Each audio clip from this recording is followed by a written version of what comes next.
Hi, everyone. Happy Tuesday. You know what Tuesday means, right? Tuesday means that we're going to have ourselves some story time tonight. And we're going to continue our adventures in an alien land that provides the warrior's ultimate challenge. Far Country by Peter Rice. Should be fun. I think we're going to enjoy it. At least, I like to think we're going to enjoy it. I guess we'll see as time goes on, won't we? And hopefully you guys have been going along as we've been doing all of this, and you've been a part of everything, and you've listened to the 29 chapters that we have done so far. And if you haven't, well, where have you been?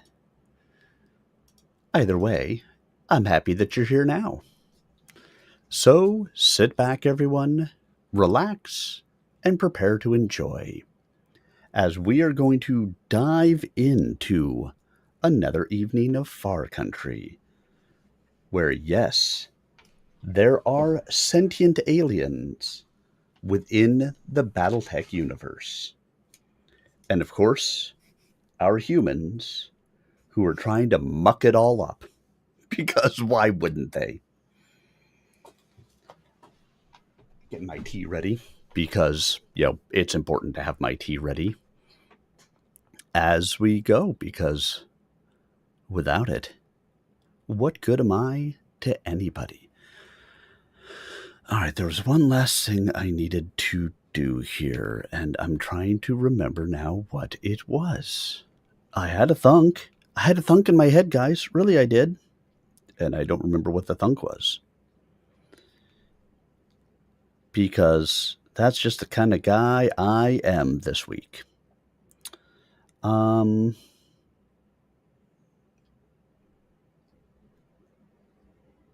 don't know. I have nothing. Well, let's just go ahead and dive in then, shall we? So everyone, sit back, relax, and let me take you into the world of tomorrow and our story as it unfolds. Of course, if you have missed any of it so far, you can always stop out to my YouTube channel. I have all of the previous chapters there for your listening pleasure. And if you are caught up, then hey, great. I'm glad you're here. So let's get ourselves going, shall we? Make sure all my stuff is up and working. It is all up and working. Far Country it is.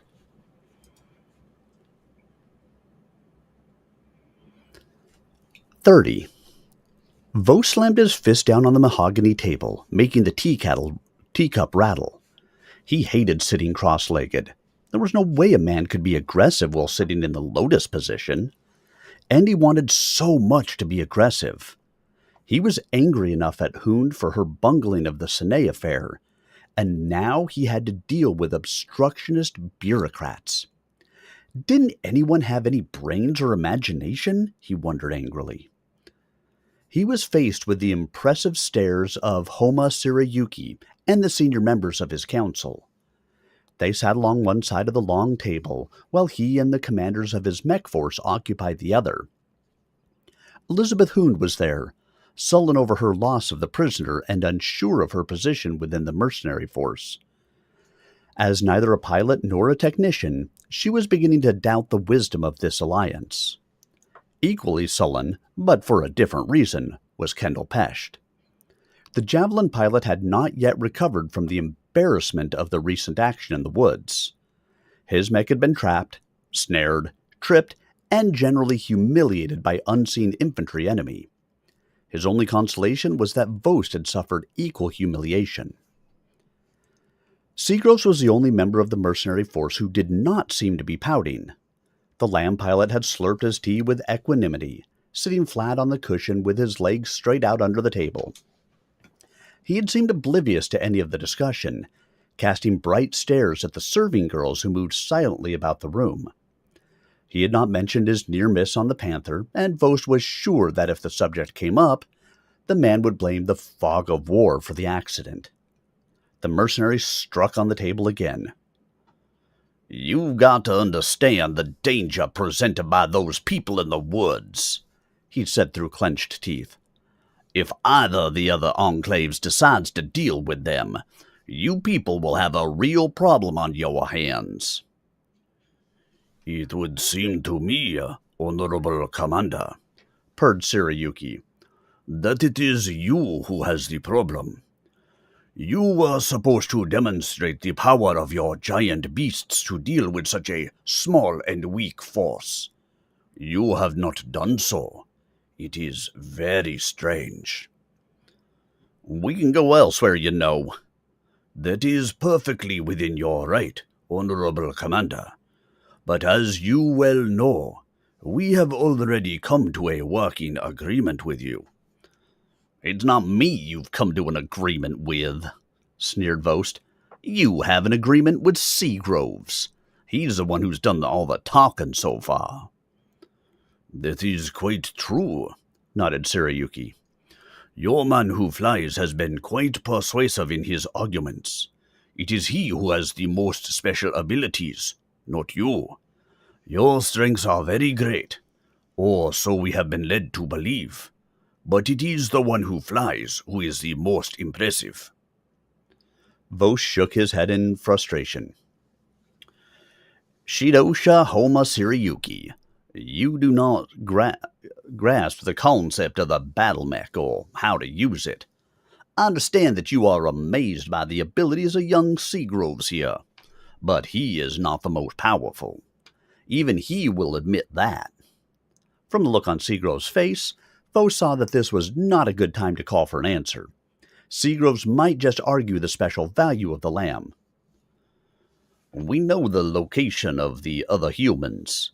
In the first attack, our navigator was not completely accurate, but now we know. The problem is the woods.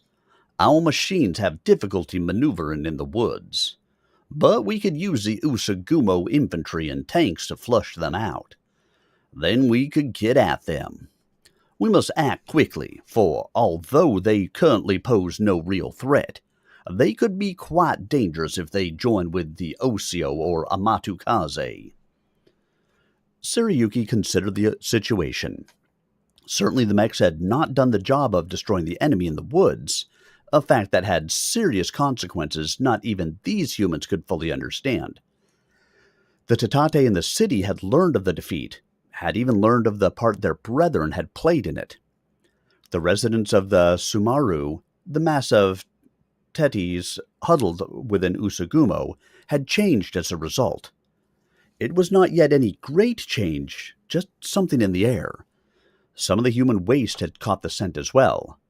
It would be best, thought Tsurayuki, if the problem could be solved quickly. The act was agreed upon, but the plan took longer.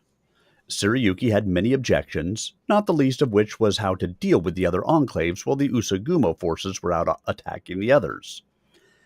He was afraid, and justifiably so, that they might take advantage of the situation. He wanted the mercenaries to neutralize the opposing forces, and he wanted the mercenaries to use the lamb. The psychological effect of the lamb could be more powerful than any real damage it could do. The members of the enclaves had a deep-seated fear of flight. Their legend said that although they themselves had come from the stars as voyagers, they must never fly. Their great star, a single bright light that hung over the land in the night sky, was the beacon of their only home. They were, so said the legends, incapable of reaching that star, and they must never try. They could do many things on the land, as they had proved over the last 500 years, but flight, and there were some early legends that spoke of it, had only brought devastation to the people. They did not, could not, would never fly. And now there were people here who could and did. Attack from above would be ruinous to the morale of the others. Vost argued against it, knowing that the Lamb was having a real fuel problem. It had refueled in the last encounter of the dropship, but unless they could find a substitute for the KR-4, the Lamb's endurance would be limited. That limit was great, but it was also finite, and a stroke against the other enclaves would bring that limit ever closer. The arguments for the strike were, however, too compelling, and in the end he had to give in. The strike and the move against Takuta's people were scheduled for the following morning. The force moved out at dawn. The Usagumo were fully mechanized, even to the infantry. Those who could not fit into the carriers, great boxes on copper-bound wheels with twin exhaust stacks protruding from their backs, rode clinging to the sides of the fighting units. A cloud of choking gray fumes rose from the roaring, clanking vehicles. Great clouds of half-consumed oil blotted out the weak sun that attempted to pierce the low, thin clouds. The steam, blown or seeping from numerous joints and cooling systems, curled down and mixed with the ground fog that crept in from the river beyond. When they reached the gates, they swung open to the cheers of the crowds of people lining the streets. The column moved out. The mech stayed in the bastion until the Corps was well on its way. The pilots knew that they would be able to catch the column at their ease. The slow serpent wound, they thought, take hours to reach the target area. But they had not counted on the speed that the giant machines could achieve once they were fully underway. Internal combustion contraptions, and that was the best description for what the Usagumo had deployed, gain efficiency with the passing of time. Fuel and cooling water are expended, making the vehicle lighter. In addition, the pistons and cylinders heat up, getting better and better at what they do. Thus, the leaders of the column began to gain speed. By the end of the first half hour, the vanguard had reached 50 kilometers per hour. The column began to spread out as the heavier vehicles, with their lower power-to-weight ratio, dropped to the rear. Relief drivers, drawn from the riding infantry, were pressed into service. It became a race to reach the Dest group, almost like a carnival atmosphere. The light vehicles reached the destination location first. They slowed to begin their deployment, but the lumbering heavies were close on their heels. Pressed forward by the fighting vehicles, the four-wheeled reconnaissance units careened across the field to make way for their fighting brethren.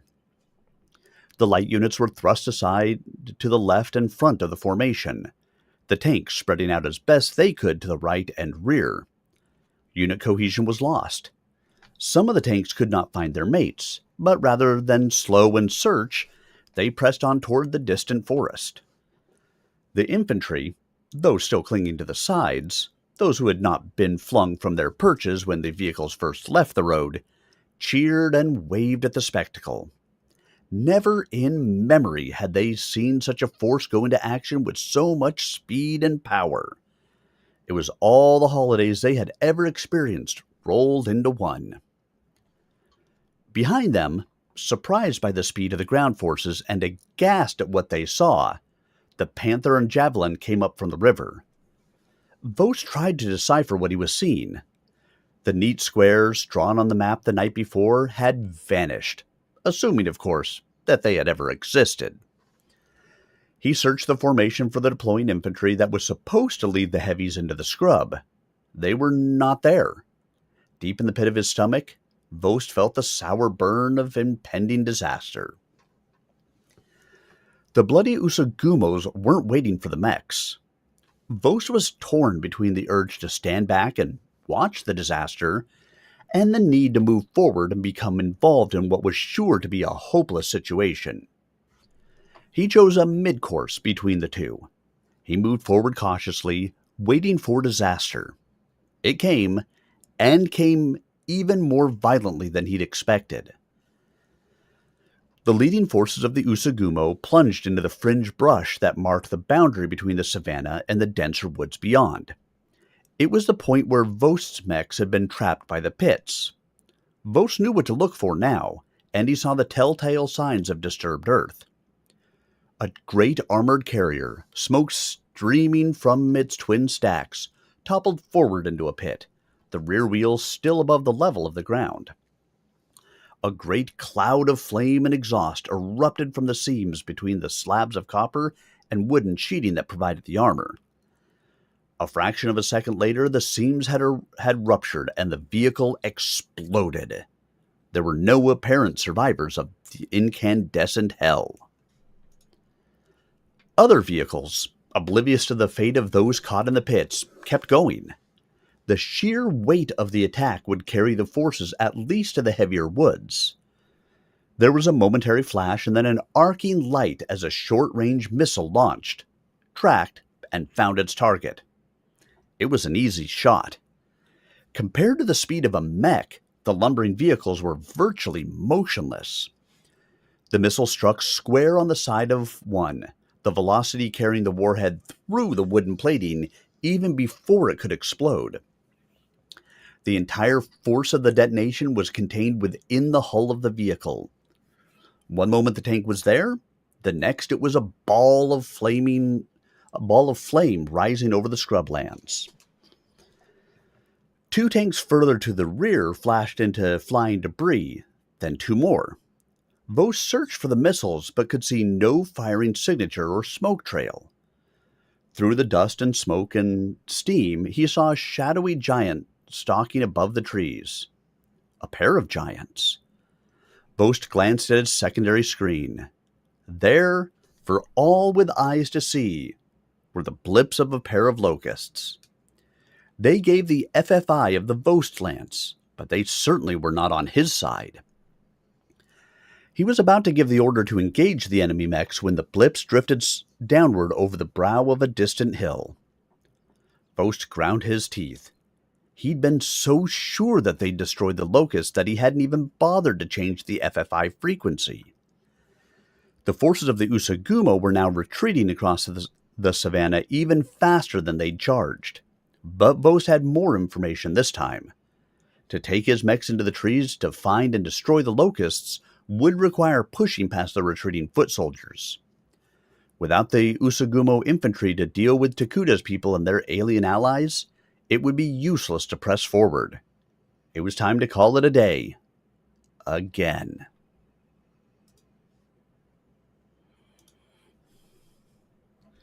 You gotta love somebody who doesn't know what they're doing. He was so sure that nobody else was there. Ha ha! You lose, Vost.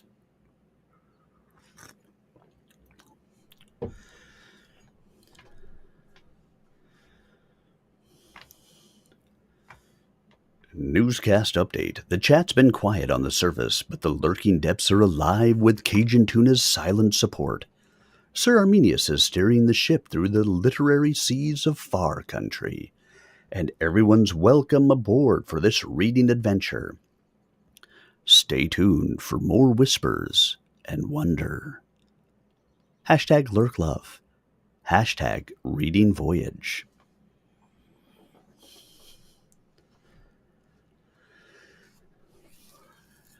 Next.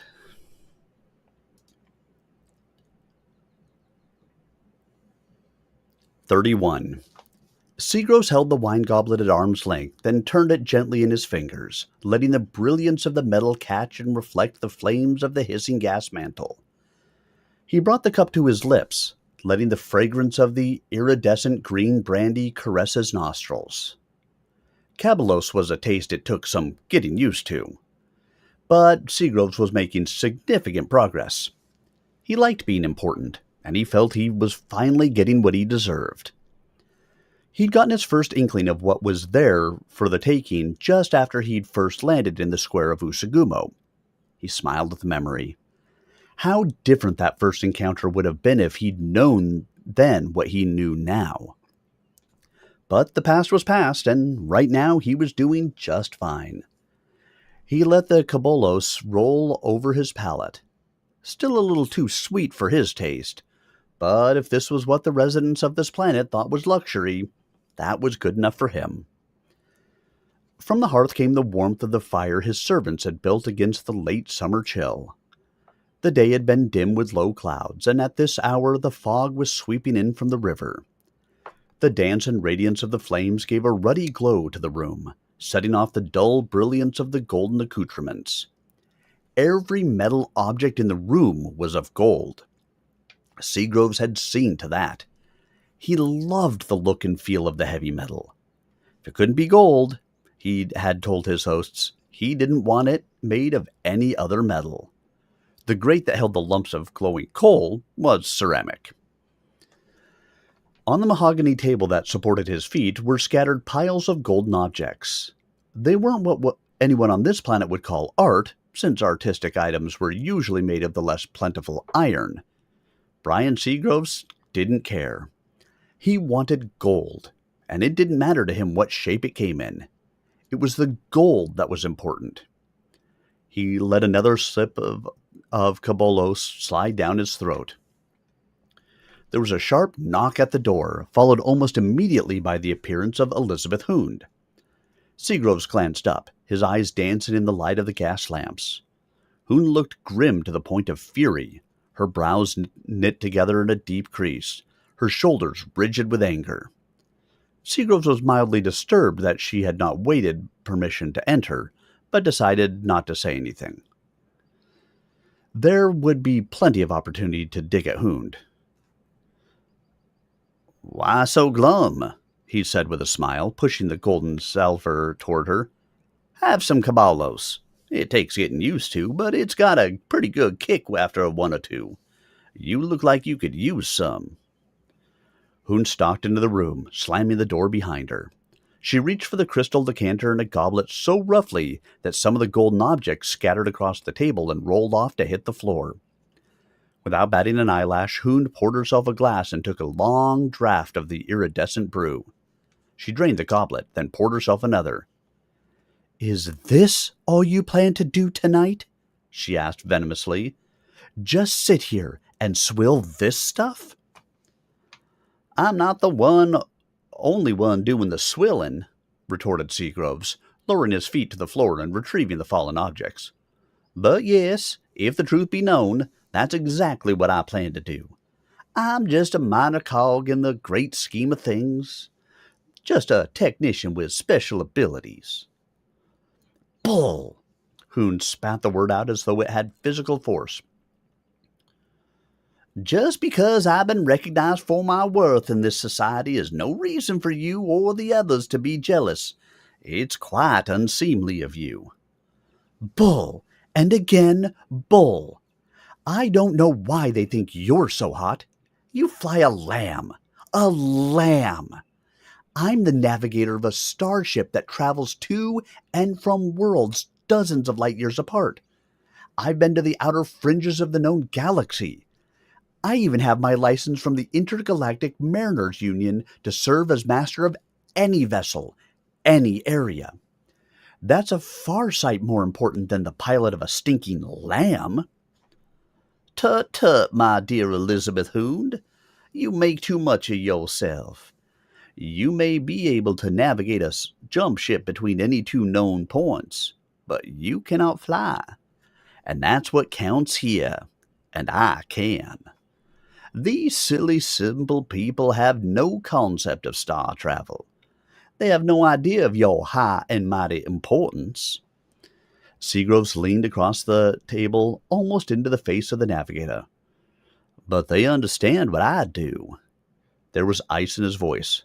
"And don't you ever forget it. To them, I'm more powerful and important than Garba Vost.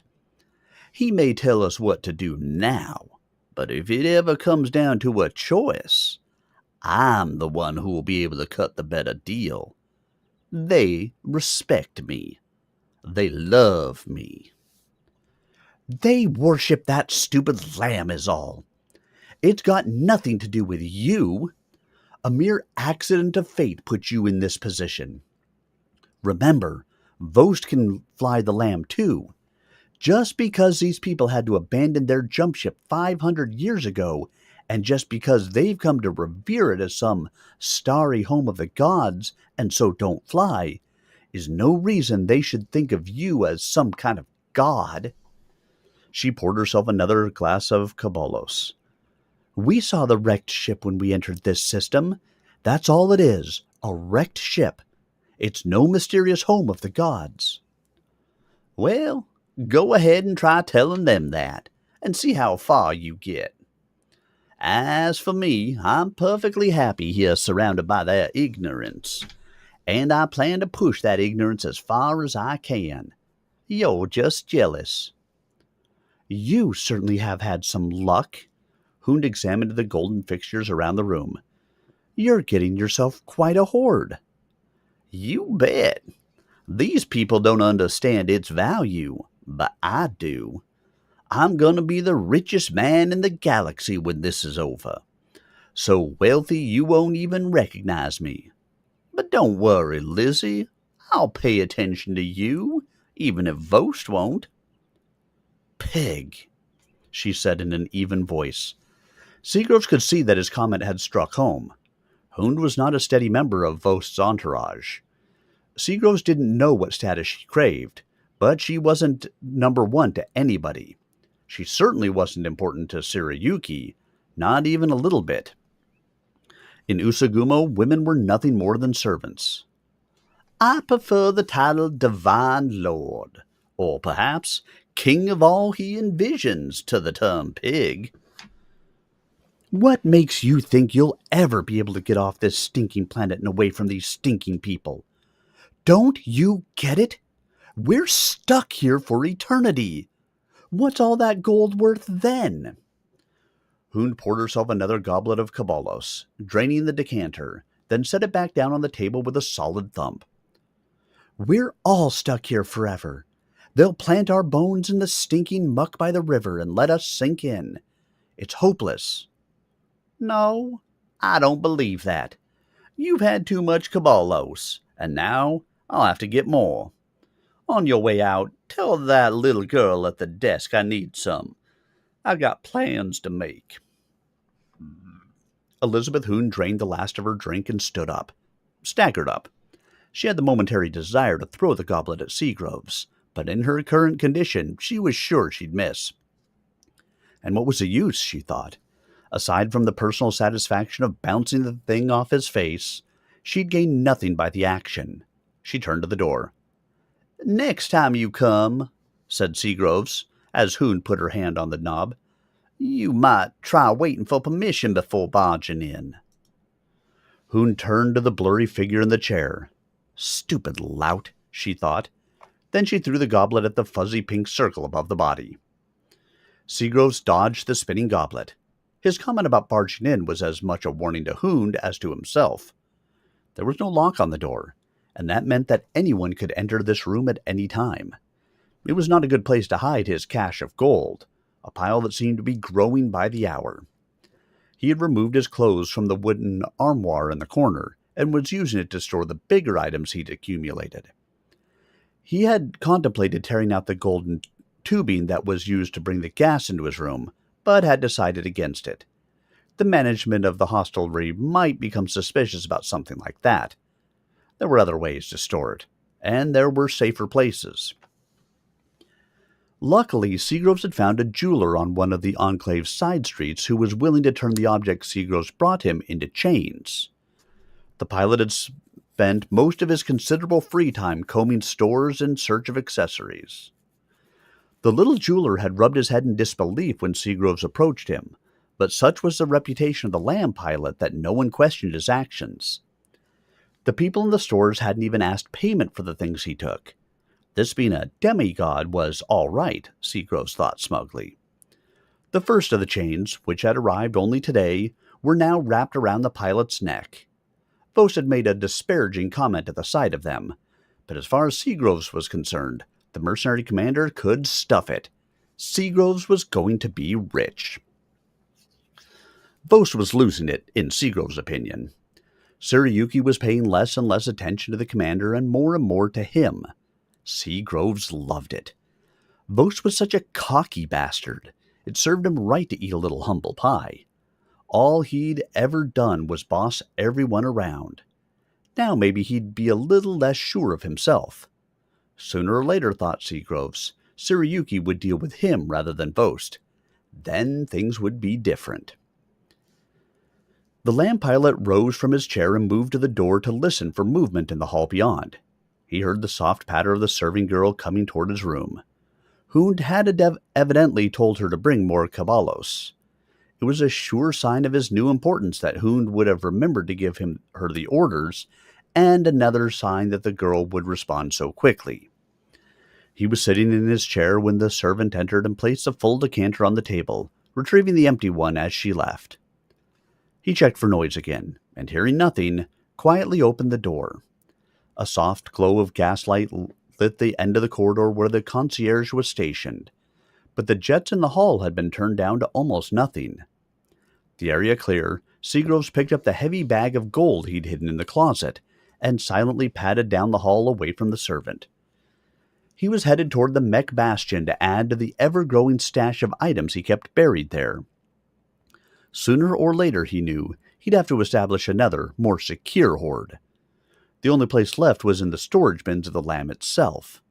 The gold's extra weight might make the Lamb a bit unstable in flight, but it would be safe there because the bins would only open to his palm print. For the moment, the bins would have to do. He wasn't worried. The future looked as bright as the gold itself. The great thing about keeping the gold at the bastion was that no one would ever suspect its presence. The mercenary techs were now housed in inns like this one. Not as good, but comfortable nonetheless. He was in a better place than even Vost had managed to acquire, a fact that had made the mercenary commanders grind his teeth.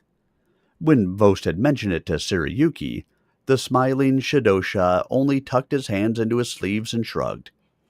There was nothing he could do about it, he had explained. It was all voluntary. The Usagumo guards, who now patrolled the bastion outside but not inside, were totally accustomed to the comings and goings of the pilots. They would report his presence to no one. Second chapter down. Second verse different from the first. And now, if you guys are ready, we'll get into the next one.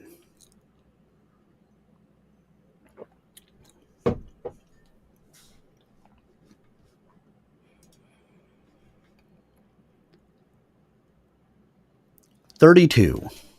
Kendall Pesht stared down into the bottom of the cup and contemplated the dark bits of residue. The little eatery, Rio Riton, had advertised the beverage as Ocha, but any resemblance to any tea that Pesht had ever tasted was cosmetic only. Pesht was not a connoisseur of tea by any stretch of the imagination, but he had the general concept. This stuff didn't even come close. He swished the dregs around and looked again. There were some, he knew, who claimed to be able to read the future in the pattern of the leaves. He wished right now that he was one of those. Pesht looked up from his cup and scanned the other clients of the small eating place. They were a general mix of Usagumo's middle-class inhabitants, reasonably well-off people, but not members of the 7 ruling oligarchs that Pesht now understood were the only ones rich enough to call the shots in the Enclave. The Javelin pilot drummed his fingers on the table, impatient for the scheduled meeting to take place. Seeing that his contact was late, Pesht was contemplating leaving and forgetting the whole thing. He decided to give the other man a few minutes more, and nodded to the little girl who looked inquisitively toward him, the teapot in her hand. He was halfway through his current cup when he became aware that the soft background noise of conversation had suddenly stilled. Glancing up, Pesht saw Hama Tsurayuki passing through the seated diners. The Shidoyoshi walked with the practiced arrogance of one long accustomed to obeisance from those around him. The manager of the restaurant scurried before him, trying to determine the lord's destination. He offered the leader of the Usagumo any number of places, but none seemed to satisfy the man. The manager was becoming frantic. Then his eyes settled on the small alcove occupied by the new human. Pesht could see the concern in the manager's eyes, the slight beating on the upper lip. The man did not want to offend this new person, nor did he want to incur the wrath of the Shideyoshi. There was obvious relief on his face when Tsurayuki settled onto a cushion opposite Pesht. He bowed and scraped and snapped his fingers at the serving girls. There was a flurry of activity as fresh tea was brought to the table. The ordinary cup that Pesht had been using was whisked away and replaced by a beautiful ceramic version. When Tsurayuki made no indication that he wanted more, the manager shooed away the staff and left the two men in splendid isolation. "I think you have a developing problem," said Pesht, keeping his voice low enough not to carry beyond the table. "You may have taken a dragon into your household." Pesht had originally thought of using the metaphor of a tiger, but then decided on the dragon, whose image was everywhere in Usagumo. Pesht knew that it was because the mythic animal was greatly revered by the people of the Draconis Combine. A fitting symbol for Tsurayuki and the rest of his group, thought Pesht. Ugly, stupid, self-centered beasts. Tsurayuki stared at Pesht with hooded, unblinking eyes. The little rat-faced mercenary was right, but he wanted to hear what else he had to say before responding. "He's now been involved in a pair of humiliating disasters," Pesht went on. "I'm not sure how much longer you'll be able to deal with him, and he has other problems and interests as well." Tsurayuki stirred slightly, the teacup held between both his ample hands. He let the warmth of the liquid flow into his palms. "I do not understand how your organization functions," he said, his voice dreamy as if he were speaking to himself rather than his host. "There seems to be no visible hierarchy within your unit.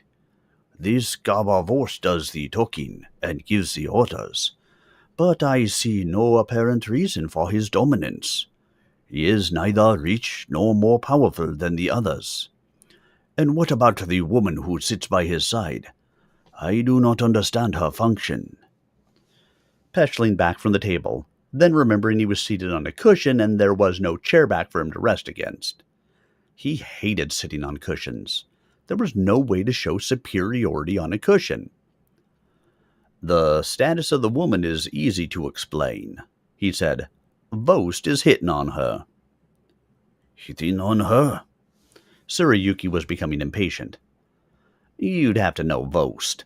He'll chase anything female, and the chase is more fun than the capture. He's got the hots for Hund, and she's holding out. At least holding out most of the time. That drives him crazy. She is along with the meetings because he wants to stroke her." "I still do not understand," mused Tsurayuki. "In our society here and in the other cities as well, women have a special place. They exist to serve the men who lead." The Shideyosha waved his hand to indicate the whole dining room.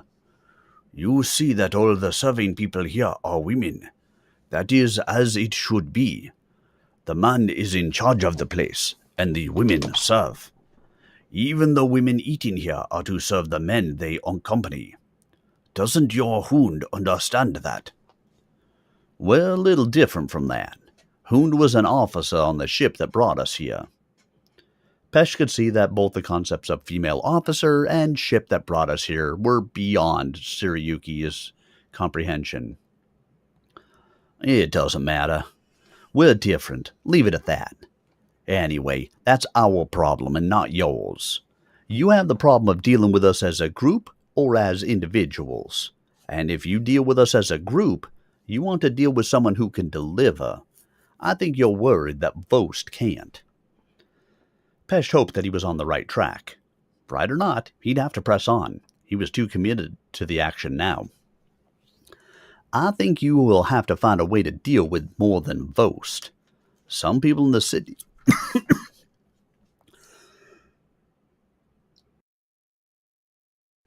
"Some people in the city may not be completely enthusiastic about this situation." Tsurayuki knew that the little rat-faced man was absolutely correct. The leaders of the 7 oligarchies had been decidedly cool at their last meeting. They'd been especially frosty when Tsurayuki explained that They'd been especially frosty when Tsurayuki explained what the mercenaries wanted and how they were to be paid. It was obvious that the leaders of the oligarchies had made contact with at least one of the other mercenaries and were trying to do better. The Shirayosha was elected as leader of Usagumo by the votes of the 7 oligarchy leaders. It was not required that one family hold that position, though the Homas had held it for 3 generations. That they'd been able to hold on to the position for so long was a measure of their cleverness and their ability to split the other factions. But it wasn't cast in iron that it would continue so. Tsurayuki had a son who could win the position, but the Shirayosha would have to be careful. You have, perhaps, a solution in mind? Pesh saw the conversation turning to his advantage. It would have been hopeless if Tsurayuki were unaware of the unrest in his own ranks. Your people want to deal with someone who can deliver what has been promised. The mech is a powerful weapon, and if used correctly, could dominate our little world. So far, that has not happened. The people on your council want to see something better. Who are these people you speak of? Do they have names? Do they have faces? That's not really important. See, I'm on your side. I want to work with you. As far as I'm concerned, you're the one who has the power. What you need is someone who can deliver and show these stooges what really works. And if they give us any trouble, we have the power to snuff them. I'm still not sure what you want or how you want to do it. You must understand my position. I am very weak compared to the others. I have no voice on the council when it's time to make a decision. All I can do is propose a course of action, and then they decide. I am powerless. That's a crock. I've been asking around. You're the richest man in Usagumo. You may not have a vote, but you have the money to buy any votes you need.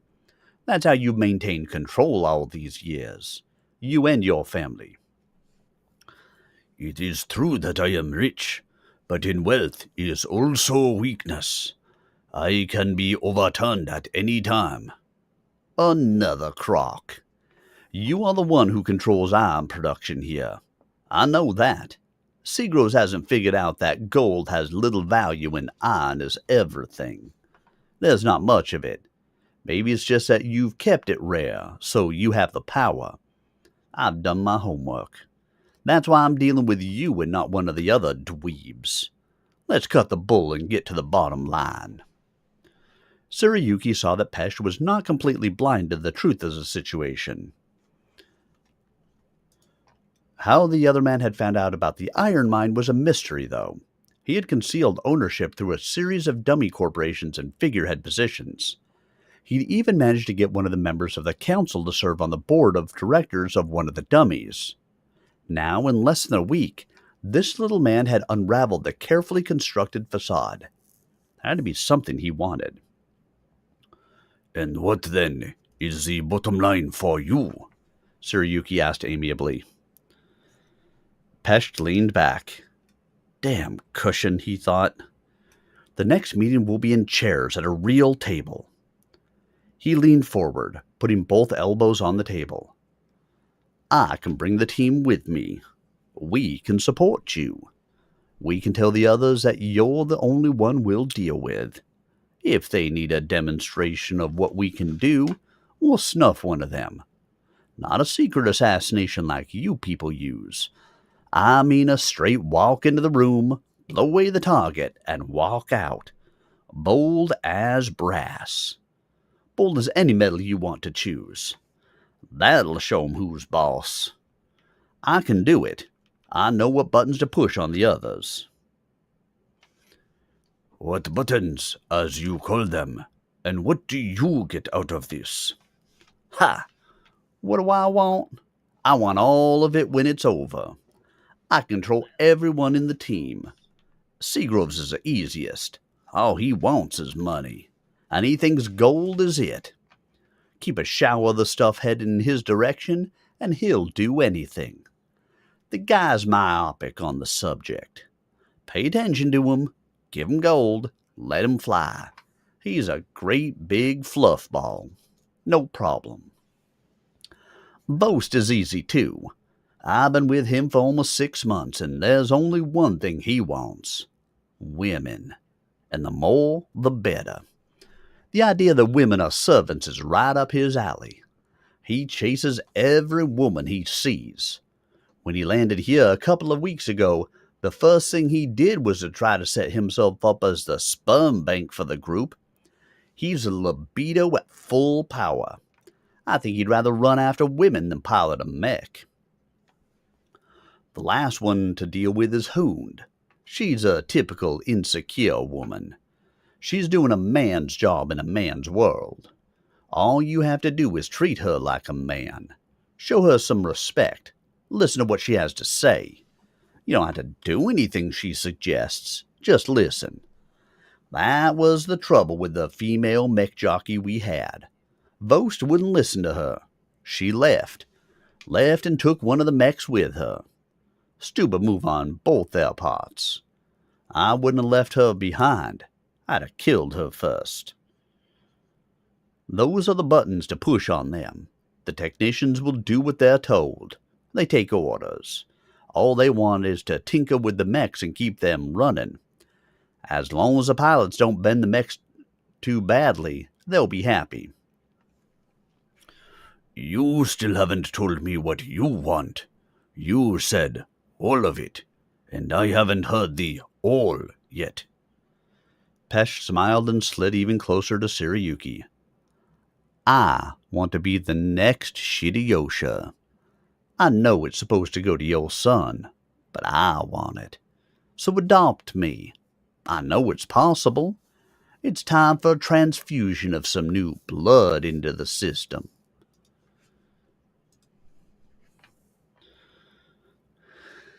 I'm not sure exactly why my phone's Siri decided to start going off in the middle of that.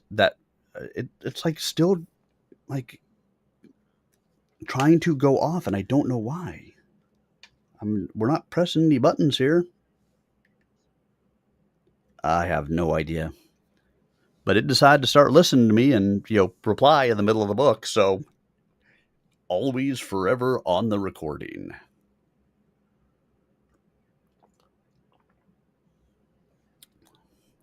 So be it. Let's move on.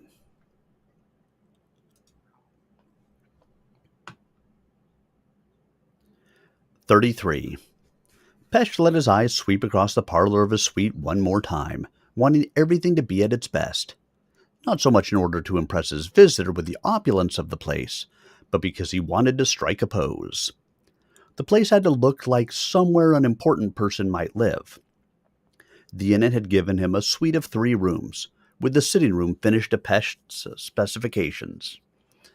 The Lobel table and cushions had been replaced by one of the more comfortable height, plus a half-dozen straight-backed chairs.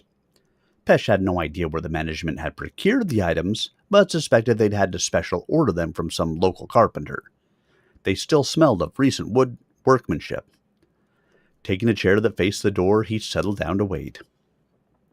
He was still sitting there a quarter of an hour later when a knock came at the door. He rose quickly, opened the door, then closed and bolted it as soon as his visitor had entered. He'd installed the bolt personally, for it was the only way to secure the entrance when he'd first occupied the room. Locks and bolts, Pesh had noticed, were reserved for the houses and businesses of the leaders of the 7 oligarchies and the Shirayosha. That was one of the ways to identify their property. It had locks. It was how Pesh had been able to trace the ownership of the iron mine to Siriyuki. Every door and gate in the facilities surrounding the mine had locks on them. Interestingly, the door of the offices of the firm that nominally owned the mine did not. It was obvious bogus and of little value. The visitor entered the room silently, taking the chair to which Pesh gestured him from across the table. Pesh poured 2 small cups of budoshi and waited for Subash Chi to begin his presentation. He was the Sanyu, the high priest of the Yamatukaze, who had traveled to this meeting in Usagumo at what was presumably some risk. The Usagumo and the Amatukaze were in a period of truce since before the strike against Takuta's people and their allies in the woods 3 days earlier. The fact that Vost had engineered a preemptive land strike against the forces of the Amatukaze as the attack was beginning had not seemed to damage the fabric of the truce. Among other things, Pesht hoped to find out just how stable the agreement was. "You had no trouble finding the place, I trust," he said to begin the conversation. His visitor nodded and smiled. "There have been many changes since I last spoke to your agent," continued Pesht. "There have been certain offers made on your part and the parts of others that must be considered." Subash Chi sat straight and rigid in the chair, his eyes fixed directly on those of his host as he tried to gauge the other man's strengths and weaknesses. The tradition of the Amatukaze was one of constant conflict with the other enclaves. Antipathy had existed among the three since the beginning of recorded time, but the animosity of the Amatukaze was the strongest. The Osio and the Usagumo had drifted from the fivefold path. Each had paid nominal respect to the Amatukaze as the religious exemplars, but over time they had turned their backs on the true way. The Osio had become rigid in their thinking, allowing only members of the nobility to become leaders. They kept the peasants as underlings, a class whose sweat and blood supported those whom birth had placed over them. The Osio had lost all feeling for the good of the population, coming to accept power as the only absolute. They were a worthless amalgamation without whom the land would be better off. The Usagumo, on the other hand, had turned toward the motive of profit over the needs of the people. Through time, they had gained control of the means of production and distribution. Despite the fact that they were a despicable lot, the Osio could not eliminate them completely because it would lead to the ruin of the others. She understood that it would be better to subjugate the Usagumo than to destroy them. The Amatukaze had been planning that subjugation for as long as he or any of the other Sanyu could remember. Now this little man presented the best chance to accomplish that dream. The forces the man claimed to control could drive the Usagumo to their knees without the need to destroy the entire enclave. But it was important that she know what the man wanted in return. He waited now to learn just that. "There's a great deal I can do for you, Chi," said Pesht, when his guest made no reply. He watched as the silent priest lifted the cup of Budoshu and let the liquid brush his lips. Pesht could smell the pungent aroma of the hot wine that rose from his own cup. He had ordered the best Budoshu available, and he hoped the Sanyu appreciated it. "You have already done much for me. The Budoshu is of a very fine variety, and the Kashi is without peer. I am in your debt." Pesht understood about debt and status. These people in the enclaves were sensitive to both. Tsuruyuki had been obviously concerned about losing status among his peers, which was the sticking point on the subject of the adoption. Pesht had let the matter stew for a while, and the Shirayosha had finally given in. The word had come earlier in the day, and now Pesht was euphoric about his own future. The Sanyu would have to come up with a significant offer. The Budoshu and Kashi had been ordered before the event, but they probably would help the Sanyu make his decision. The Sanyu didn't have to know Pesht had ordered the stuff as a celebration for himself. Let the priest continue to think of it as in his own honor. "In Amatukaze," began Chi, clearing his throat, "we have a different hierarchy. It takes a long time, for many a lifetime, to reach a level of sublime contemplation. The way is long and difficult, and only the most dedicated can make the journey. Many begin, but few will achieve the end desired." Chi let his words sink in. This visitor from beyond the stars, as he and the others claimed to be, needed to understand in detail how strict was the discipline among the Amatukaze. One of the many aspects that gave the Amatukaze superiority over the others was the severity of the training.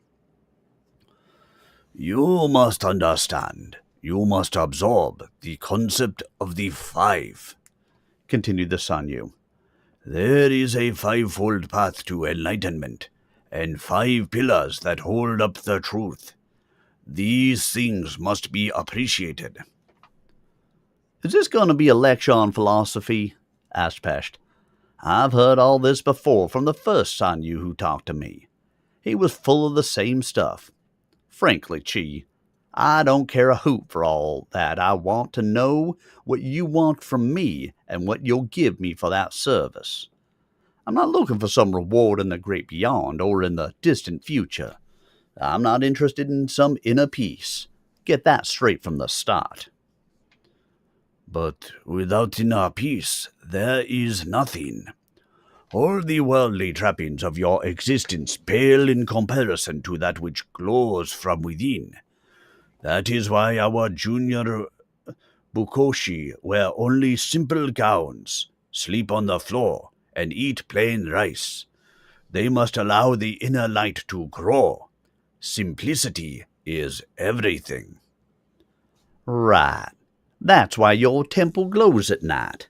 That's why you wear the embroidered, bejeweled gowns. That's why you recognize fine Budoshu and Kashi when you have it. Don't give me that story about being simple and poor. Your idea of 5 is to have 5 courses at every meal, 5 wines with every course, and 5 layers of goose down under you when you sleep. That's what the 5 is all about. Pesht was enjoying himself. This dealing from a strong position was not bad at all. There are ways, said the Sanyu, clearing his voice and letting his eyes drop to the table. There are ways. We could always validate you as a being of a higher level. You could become a second level, a full Sanyu. I'm not sure I want to be a priest. I think I'd like to be higher than that. Perhaps higher than you. What comes above you? There is nothing above me. There are only the philosophers and great thinkers who have laid down the tenets of our religion. Then let me be one of those. I can tell y'all what to do. That sounds fair and just. That would give you a power that no one has ever had. Someone did. There was someone who established all that claptrap that you guys spout. Why'd all those guys have to be dead? There was a time when they were alive, though, there wouldn't be any record. But they were people of great simplicity and strength. They were thinkers. So it's time for a non-thinker. Time for someone who acts. I can act. I can see to it that the Amatu Kaze becomes supreme. Maybe you people have been sitting on your backside so long that you've lost the ability to really do anything. Look, Chi, I have the power to do something that none of you has been able to do for 500 years. Now's the time. Swallow your pride or your face or anything else and go with it. Make me your supreme speaker. Then it will get done. I will have to think about that, said the Sanyu, rising from his chair. There are many aspects to consider. The future of the Amatukaze is at stake. Perhaps there is a way for us to arrange this matter. Pesht escorted his guest to the door. There was no one in the corridor, and the Sanyu departed unseen. Closing the door behind him, Pesht smiled. Do you think he bought your idea? Asked Seagroves, suddenly emerging from his hiding place in the bedroom. You heard it all? Do you believe that garbage about being simple and poor? I wanted to laugh in his face. I like the bit about becoming the philosopher for the religion, said Seagroves, as he swallowed what was left of the budoshu from one of the ceramic cups, then filled it again with the wine. I can just see you as Confucius or something. If you get to the top spot, what's in it for me? What do you want? I can make you anything you desire. How about you sit at my right hand and speak for me? Think of it, the mouthpiece of God. They don't really have God, said Seagroves. They just have a bunch of dead people who said a bunch of things. Right. The only difference is that we'd be alive. Those guys were alive once, and they didn't really take full advantage of it. I plan to make full use of the power. If people are gonna sit at my feet and listen to me, you can be sure I'll tell them what I want, and they can jolly well jump when I say so. The only thing they'll have a chance to ask is how far on the way up. What about the Osio? You were supposed to hear from them, too. Creeps, that's all they are. Pesh poured the last of the wine into his cup.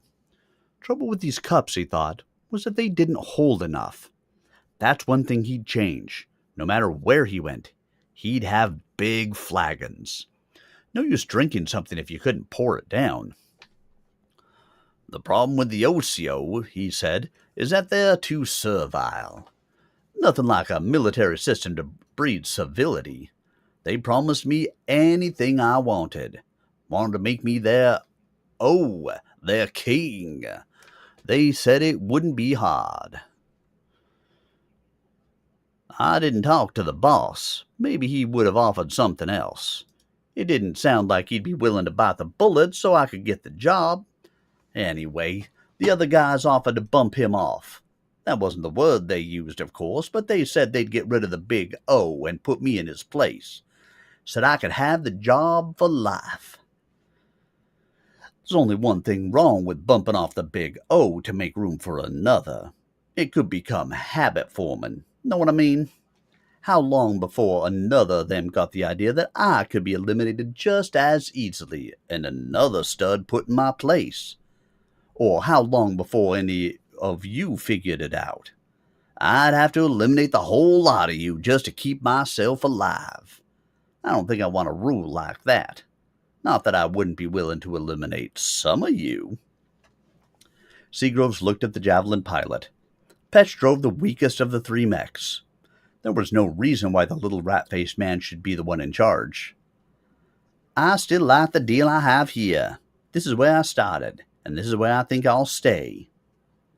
I'll take that into consideration before I make my decision, said Pesh with a smile. Don't worry, big fella. You are a definite and important part of my plans. But just think about it. If we go with the Amatu Kaze, you'll be an almost god.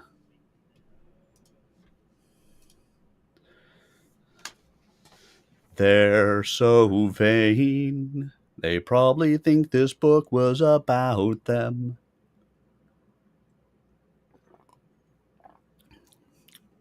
They're so vain.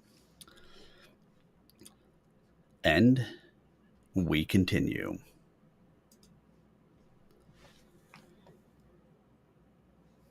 "34. Takuda awoke to the smell of coffee that drifted through the curtain into his underground sleeping area.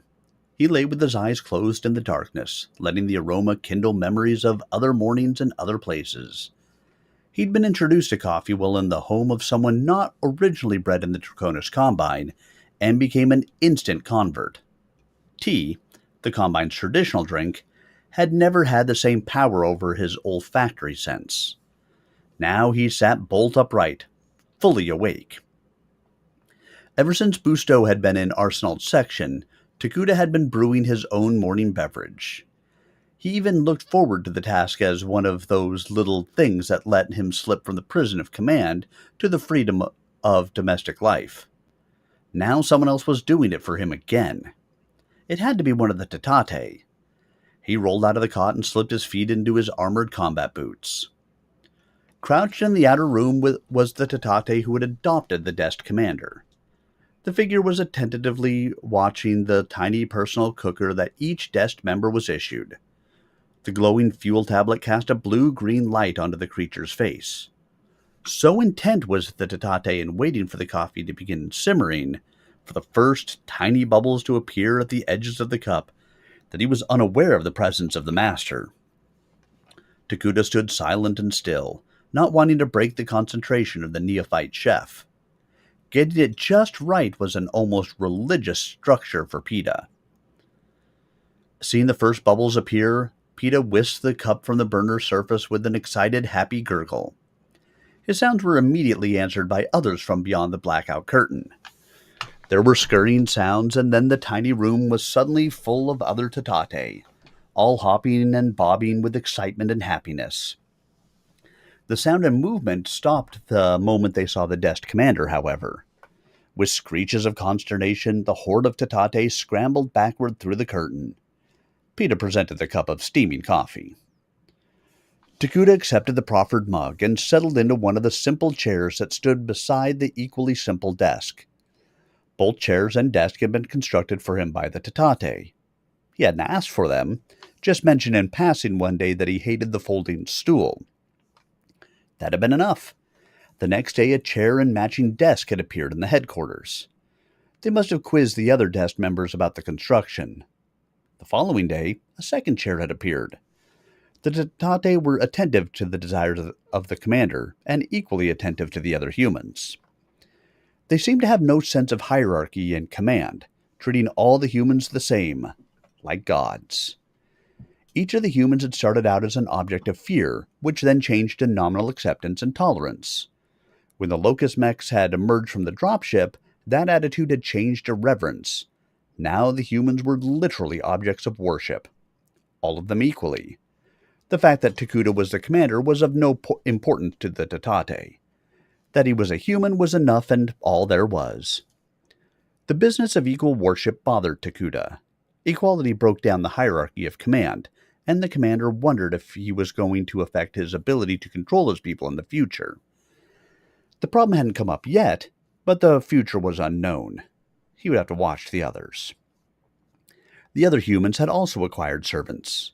At first, a Tatate would follow while one of the humans went about his duties. The little aliens were especially intrigued by the techs, who were able to open the skin of the great machines and dig through their innards. They had become disciples. More had followed. Now each of the humans had a personal entourage following him or her everywhere. It had started with the Tatate attending to their immediate needs, but it had become much more than that. Before long, the Tatate followers began rushing to serve the humans in every way. A human had only to make a chance remark and the little aliens would scurry to accomplish the mission. Takuda had once mentioned in passing that he liked the color and scent of the rose-hued drenket flowers that grew near the command bunker. The following morning, he woke to find the surrounding area covered with erengets that had been painstakingly transplanted during the night. It was too late to do anything about it now, but Takuda had been extra careful about casual comments after that. Takuda's troops were not so delicate once they discovered their power over the aliens. Dana Lost was a particular offender.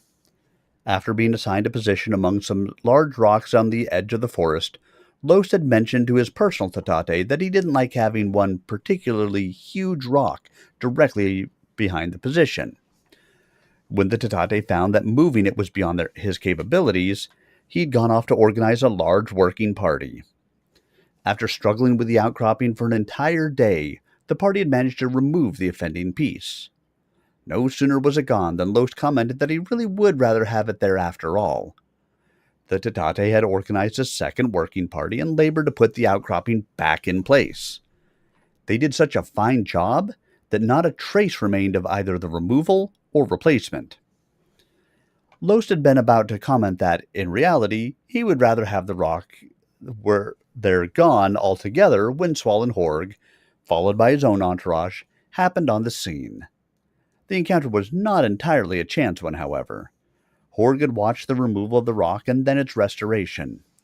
When it seemed like Lost was about to have the Tatate move the offending piece a second time, he decided to step in.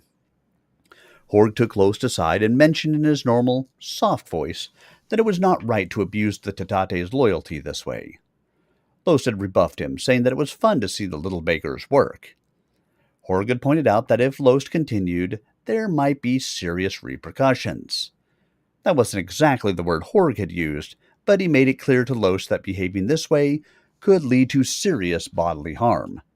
Lost had retired in a sulk, but the big rock stayed where it was. Holly Goodall, the Locust mech pilot, had come to Takuda with another problem. Like the rest of the desk team, she had her following. Though she'd gone about her business as usual, it was becoming difficult to move the locust from place to place because of the number of aliens who clustered around its feet. She'd mentioned the difficulty to Takuda, but that was the extent of it.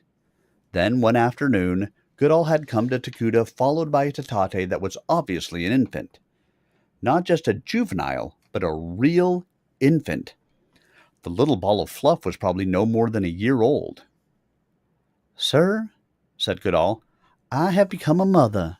I had nothing to do with it, and I'm not real happy about it, but the Tatate have decided that I should care for this child. What do I do now?" Takuda was nonplussed. Nothing in his years within the ranks of the Draconis Combine military had prepared him for this. Members of the Combine military forces did reproduce. That was only natural.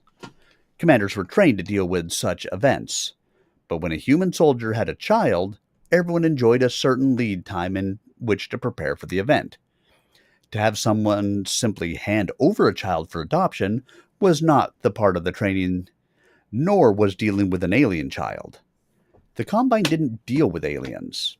No one in the Inner Sphere ever had. Colonization usually meant the settlement of a planet by humans. Takuda considered the dilemma of involuntary motherhood to be beyond him. He took the question to Dakoto, Dokepi, and Totito. The shaman, tribal hetman, and Dakoto, who acted as the spokesman, met with Takuda in the latter's headquarters.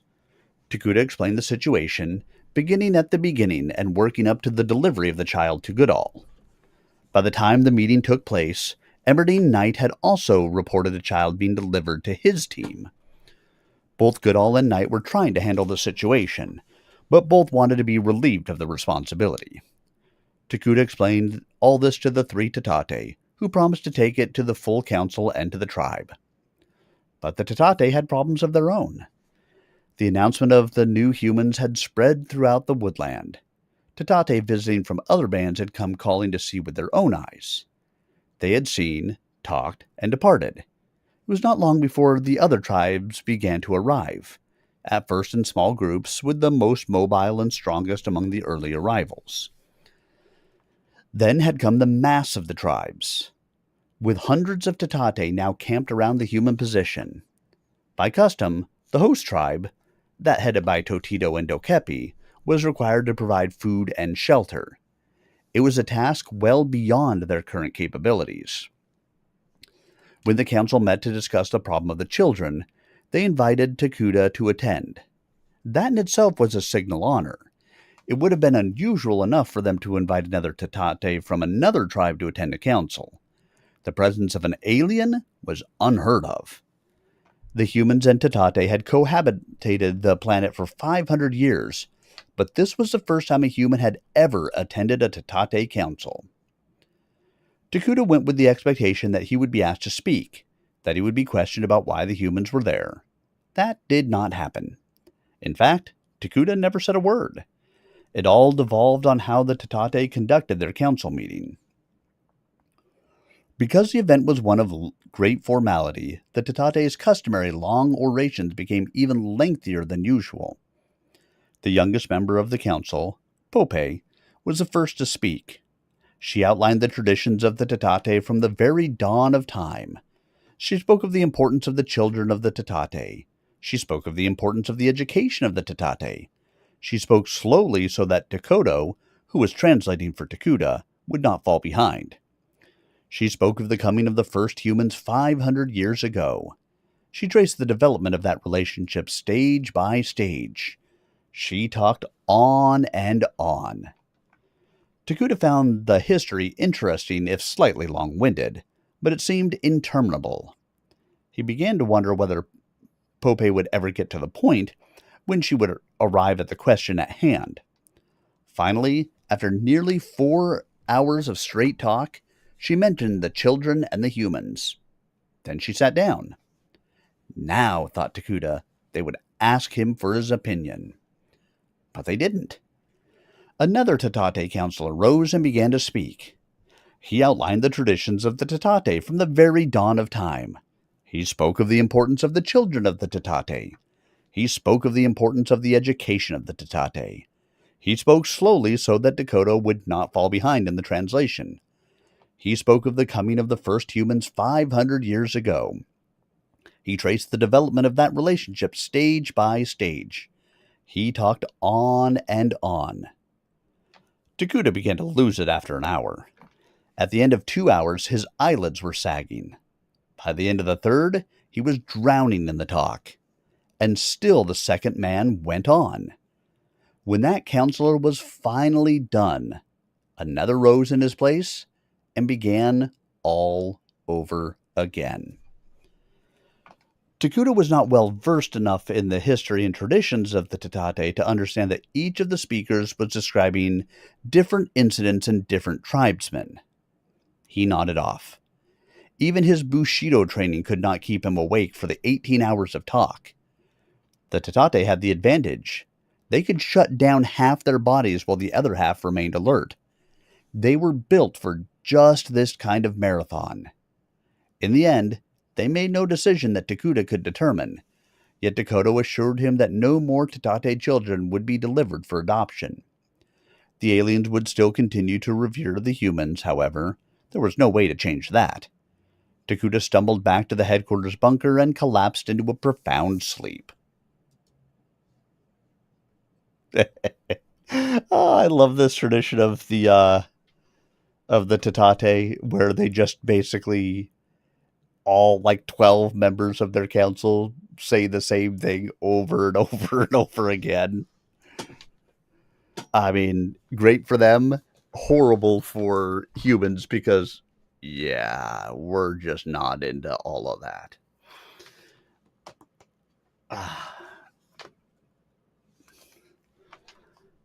But we persevere and we move on. 35.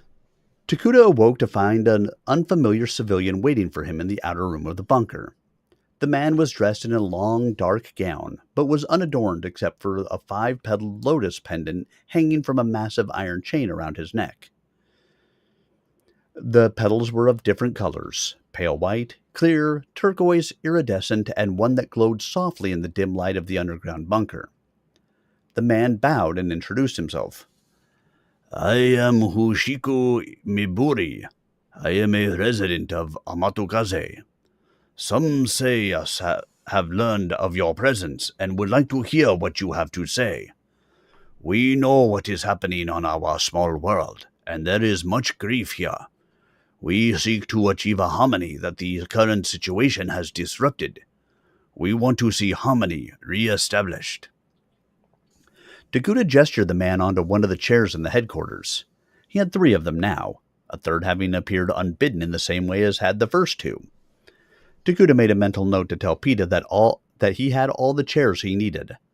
Otherwise, they'd soon be so many he wouldn't have room to move in the small cavern. 2 cups of coffee, the last ones from the emergency packets, were served by the little alien. Takuta waved the Tatate away and faced the visitor. Ushiko Miburi, I appreciate that you have come such a great distance to see me. I too am interested in establishing harmony in this small portion of the world. I fear, however, that our ideas of harmony may differ. How may I help you?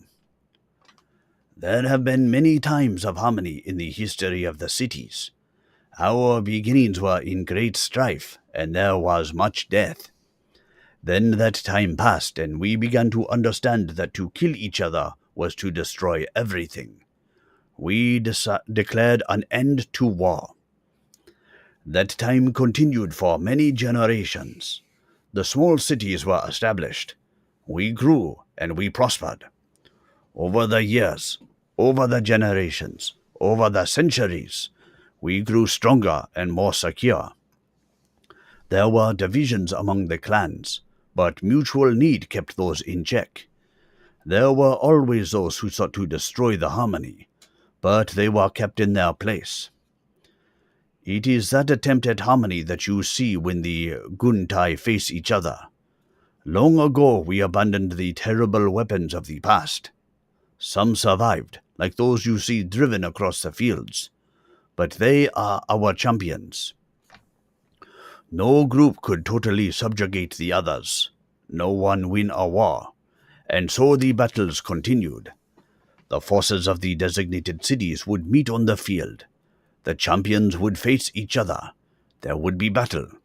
Honor would be served. Farmland, mines, forests would change hand. But the basic harmony between the three cities was not disturbed. Now the Usogumo have obtained weapons even more powerful than the ones we had in the far past. We once had knowledge of such weapons, but it has passed into the realm of legend.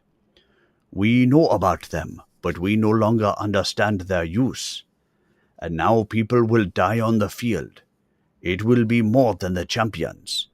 There will be a violation of the harmony that held our small world in balance. This will be very bad.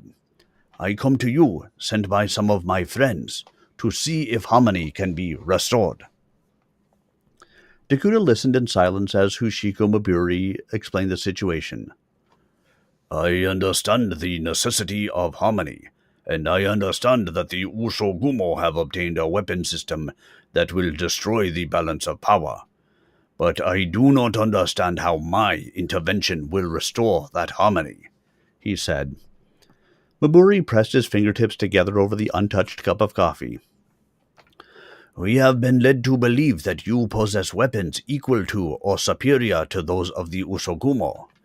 We know that you have been attacked, that you have won the battles. Perhaps you could use those weapons against those of the Usogumo to redress the balance. All harmony is balance, a balance between the good and evil that begets harmony. Those who travel too far to one side or the other, either for good or for ill, will upset the harmony of the situation. The forces of the Usogumo are now in the hands of those who could bring evil, even chaos. You have the power to tip the scales back toward the center. Would it not be better to end all of this? Asked Takuda. He eyed the slowly cooling cup of coffee in the hands of his visitor. It was the last cup that would ever be available. If his guest didn't want it, he hoped to find a way to preserve it for some future time. His harmony would be terribly upset if the cup were taken away and the liquid discarded. There is no reason, continued Takuda, why this divisiveness should continue. You can settle any dispute you have. You need not do it by force. Renounce your weapons. If there are those within your cities who need the excitement, the adventure that war provides, let them instead use that energy to explore and develop the land. There is so much land. When the conflicts have been settled, we can establish a formal society, as envisioned by our common ancestors. We can go back to the ideals of the great founder of House Kirita. We can return to the dream of Shiro Kirita. Then shall we know harmony. Hushiko smiled at the naive gentleman who sat across the table. We had problems before you arrived, Yubari Takuda, and we will have them after you and I are dead and gone. We had problems, and yet we had harmony. But there were our problems. It is you who have arrived to upset the harmony of our lives. It should be your responsibility to redress the situation. You can restore the system to what it was. You are obliged to do so. Take your forces and strike at those of the Usogumo. But there is a better way. We can move the situation into the future rather than the past. Why should you return to the bad times when good days can be ahead of us? It is only you who see them as bad times. Few among us would agree. It is the future that appears as a time of trouble, and the future is something that you can set right. Takuda saw that he could say no more to the visitor from Amatukaze. Maburi did not see the possibilities. He bid the man farewell, then sat down to contemplate the situation. least the coffee was still there. Cold, but still there. Takuta sipped slowly at the dark brew, savoring the taste even more because it was the last. There had to be other people within the enclaves who could see a future not dominated by the past. Takuta would have to send out additional patrols to find them, and if they should seek him out, he would be easy to find. The Tatate were beginning to congregate in greater and greater numbers, the Dest members acquiring more and more followers among the aliens. Even Takuta, who tried to discourage them, had numerous Tatate following his wake, and still they kept coming. Takuta could not make the Tatate stop treating them as demigods, and most of his people had given up trying. The commander's concentration was broken when Pita came into the room to indicate that another person was waiting to see him. Pita had not learned many words in the language of the humans. Coffee, chair, and visitor were his big ones. Now he eyed the last of the coffee, wondering what he would serve to this next strange human who sought to speak with his leader. Takuta nodded assent, and Pita went to fetch the man. The visitor, announced by Pita as Toge Omori, stepped through the curtain and examined the room and its contents. His face was impassive, but his eyes showed clearly that he didn't approve of the Spartan furnishings. This was a man who was used to being in charge, used to be taken care of. He waited expectantly. Takuta was too tired to go through the ritual. He gestured the man to a chair. When Omori didn't move, Takuta fixed him with his eyes. You may sit or stand as you wish, Toge Omori. No one in this headquarters will stand for you. In here, I am in charge, and I do not have the time or the energy to cater to you. Omori sneered at the remark, but when no one moved to present a chair, he sat down. Yubari Takuta, I represent the Rentai of the Osio. It is not a regular official regiment. It is secret, and some of the best in the city are among its ranks. They are not especially pleased with the current situation, or the change your compatriots will bring. I have been authorized to approach you for your thoughts, and perhaps you would be so kind as to listen to ours. I know very little about your aims, Toge Omori. Perhaps you should speak first. Very well. We in Osio believe that the best of all worlds is the model designed by our ancestors and reflected in the structure of the army. There is a natural order in life, with the strong at the top. We are that group. We will win. That has always been the way of things. The strong are not only strong in force, they are also strong in their ability to see what the future holds and to seize it. You are the future. We wish to have you join us. That is why we invite you to join the forces with the Osio against the others. We know that you have twice defeated the new weapons of the Usogomo. You are the more powerful. With your guidance, the Osio can benefit from the equally terrible weapons that you possess. We can become supreme and bend the others to our will. Toge Omori held up his hand to still the comment that was forming on the lips of the Dest commander. I understand that you wish to know how this would be of benefit to you and your people. It is quite simple. You and yours will become the leaders of the Rentai. You have the strength and the ability to use it. You should be our leader. This is quite interesting, said Takuta. But what happens if, as the leader, I decide that all weapons should be eliminated? What happens if I wish to see an older, more formal, more harmonious society evolve? What if I wanted to do away with the great weapons? You can't. It is the only way we could dominate the others. We can rule the Sakai. With your weapons, we could strike out against the enemies of the Trudokrones Combine. We must remember how the legendary Shiro Kirita expanded the boundaries of our empire. We must be prepared for contact with the inner sphere. It will come. We must be acceptable to them. We must use force. Takuta stared through the man as though the chair were empty. This Toge Omori, like Maburi before him, did not understand what the future might bring. They were all too interested in making themselves the supreme rulers. And to what purpose? None. Domination. Force. Was there no other way? Perhaps the people of this planet had become so divisive because of the rebellion that had been tearing at the seams of the Draconis Combine when their ancestors had crashed on this unknown planet some 500 years ago.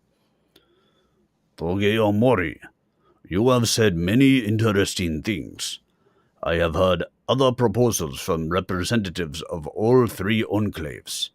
I must withdraw to make my decision. You will please excuse me. Make sure you leave word of where and how we can contact you. Leave the information with Paka Davud, my aide. I will contact you with my decision. I leave you to your deliberations, Yubari Takuda. I leave you for a while, but remember this. There are others who will also want to hear your decision. There are others who will not wait long. There are others who will demand action. Decide quickly.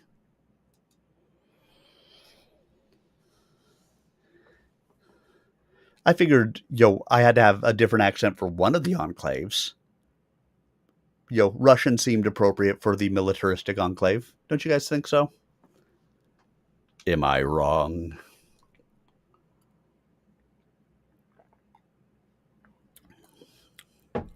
I think it is very good. Ah.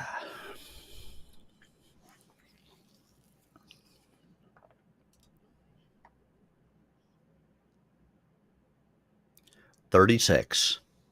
The room was small and overheated. Even with the gas jets turned down to a minimum, they still produced enough heat to make ventilation important. The secrecy of the meeting, however, was such that the participants would not allow even the smallest access to the room. The main door was locked and barred. Beyond the portal was a guard who would allow no one to pass without permission from those already within. The only unbarred door was the one to the serving area, but the servant station was as secure as the main room.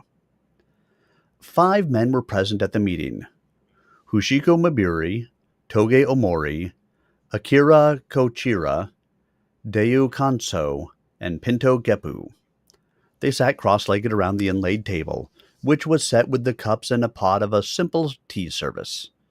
Around the perimeter of the room, joss sticks wafted the smoke of incense into the motionless air.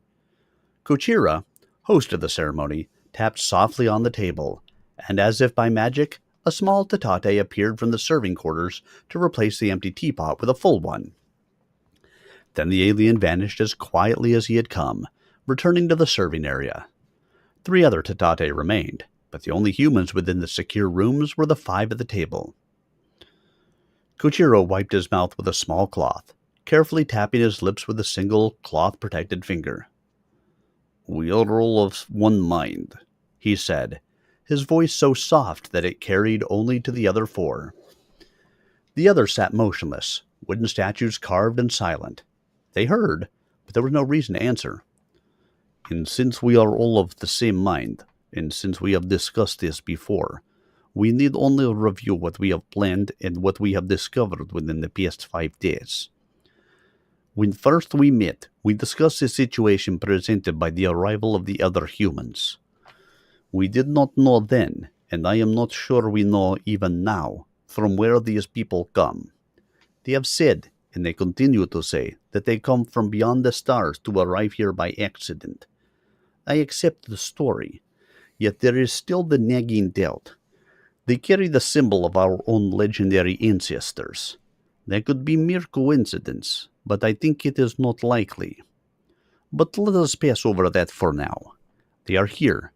They bring a level of technical ability far beyond what we possess, a level even beyond what the legends of our forefathers tell. They can do things that we have not dreamed of. They walk in great machines that are invulnerable to our weapons. I know this to be true. We have tested it. It was that information which spurred me to call the first meeting, and it was that knowledge that has made me so interested in what the rest of you have to say. We first met 5 days ago, because of our guest from the Amatokaze, Pinto Gepo.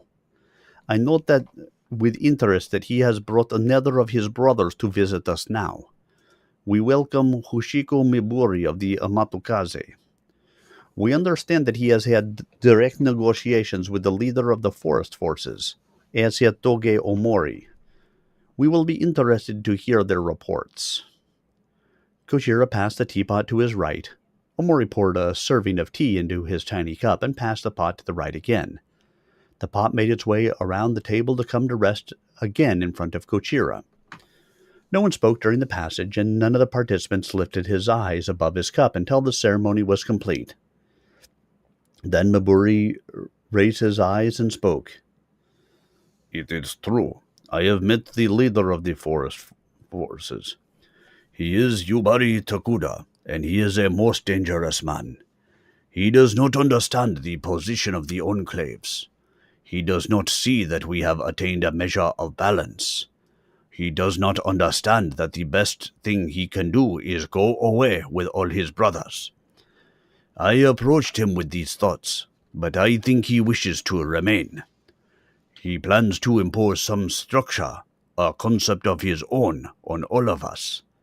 I challenged him, but it was of no use. I suggested that he destroy the forces currently within the walls of Usogumo, and that he then leave.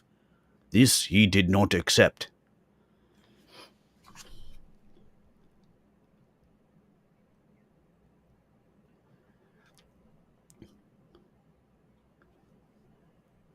I too have spoken to the named Yubari Takuda, said Omori. I believe I visited him sometime shortly after Hoshiko Miburi's visit. I proposed a different solution to the current problem, but I was also rejected. I suggested that Yubari Takuda join the Rentai that is already in existence in Osio. I suggested that our forces combined with his could destroy the new Usogumo forces, and then destroy those of the other cities. Yubari Takuda refused my offer. He said that for the Osio to become dominant would not be a harmonious solution to the situation. He proposed that we unite, that we destroy our weapons, that we form a new society. This information is of great embarrassment to me now. That I would have suggested eliminating all of you, with whom I now have agreed to act in concert, is a terrible stain upon my honor. My only hope is that my actions will benefit all in the future. My actions were taken with the best intentions, and though they were directed against some of you, I trust you will see that I was attempting to perform with honor. Toge Omori, said Kochira, we act in honorable ways.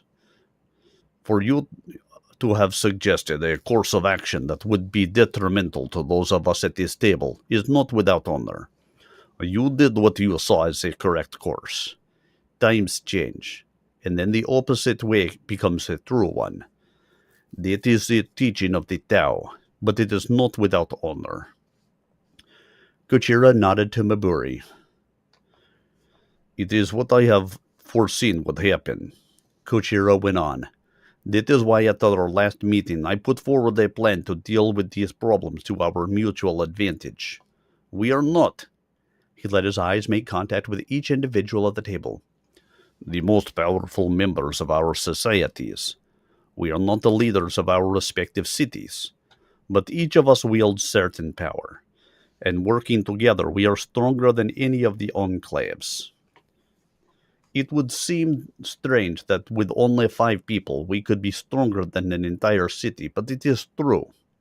Each one of us brings to this convocation significant strengths. We must remember that if we unite, not only do we bring that strength to our Dante, but we also make our former cities weaker by that amount. Toge Omori brings to us an organization of young officers and lords. With those, we can organize a force that is loyal to our leadership. Of them, we will be able to ask any sacrifice. Hoshiko Miburi of the Amatokaze has the skill of a negotiator and contacts within the elements currently positioned in the forest. He has already spoken with Yubari Takura and understands the kind of man he is. Pinto Geppo is a Sanyu in the Amatokaze. He is already a member of the fifth pillar of knowledge. He can become the spiritual guide of us and all those who will join us. He has a following within his enclave, and he understands the vulnerability of the Sanyu Subash Chi himself. From the Usugumo, we welcome Diao Kanso, the city's wealthiest man, and perhaps the wealthiest man in all of our cities. Not only does he understand the power of wealth, but he also understands how others react to it. It will be through him that we will be able to reach, and have reached, the various members of the New Humans. He has already made great progress. Kanso smiled. It was a shy smile, the smile of one who has great power, but prefers not to demonstrate it through ostentatious display. I have already approached one of the New Humans with a proposal. It was not a direct approach. I had my agents accomplish it. The one called Seagroves wishes to acquire gold. I am not sure what he plans to do with it, but he does love it. I have already ensured that he has a continuing supply of the metal. He is very busy accumulating it. I will be able to control him by the volume of its flow. He was very easy. Two of the people who work for his group, they are named Guadin and Sabine, are also busy acquiring metals and jewels. Both of them, I am sorry to report, are females. They too will be easy to control. Women like interesting bubbles. They are ours.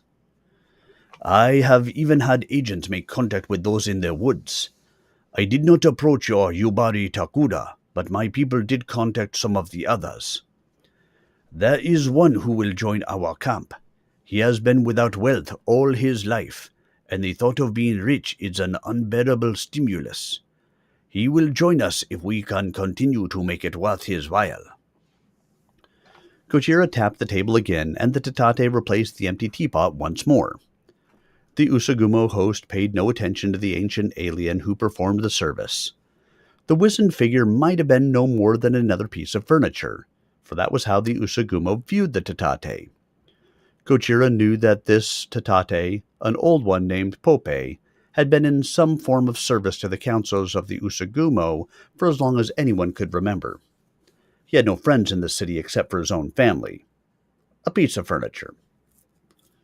It is time for us to begin the plan with real objectives, Kojira announced. It is time. We know that those people are mercenaries, driven only by individual greed and hope of personal gain. We need to discover what each one wants, and then fulfill that need. Some of them we know. We need to find the others. There are those whom we will be able to convince. There are those whom we will not. Those we control, we must bring together into a single force. Those we cannot convince must be eliminated. That is as it must be. Join us or die. There will be some opportunity for the mercenaries to carry out eliminations of their own. That would be better for us because treachery to their own would make them ours completely. But we must not insist on this. Remember that these people are driven by certain desires.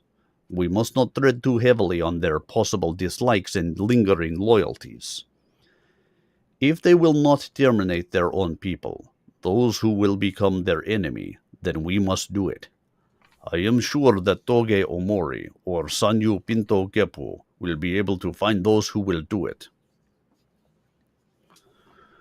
Diao Geppo smiles at the thought. I have no doubt that he also has people who can perform the function. He has, I would also venture, already inquired into the possibility. Once we have the forces of the mercenaries either under our control or eliminated, we will be the masters of our own destiny. We will approach the enclaves with a force at our backs. We will dictate the future. Gentlemen, we can be the new order. We can be the future. There was a general assent and excitement. Now the plan was before them. Each had an assignment. They would meet again, and when that time came, each would have assets under his control. They filed out of the room and passed the silent guard just as the first blue-amber light of dawn crept over the eastern horizon. Pope cleared the table, washed the dishes, and went home to his family. Ah, Pope. Oh.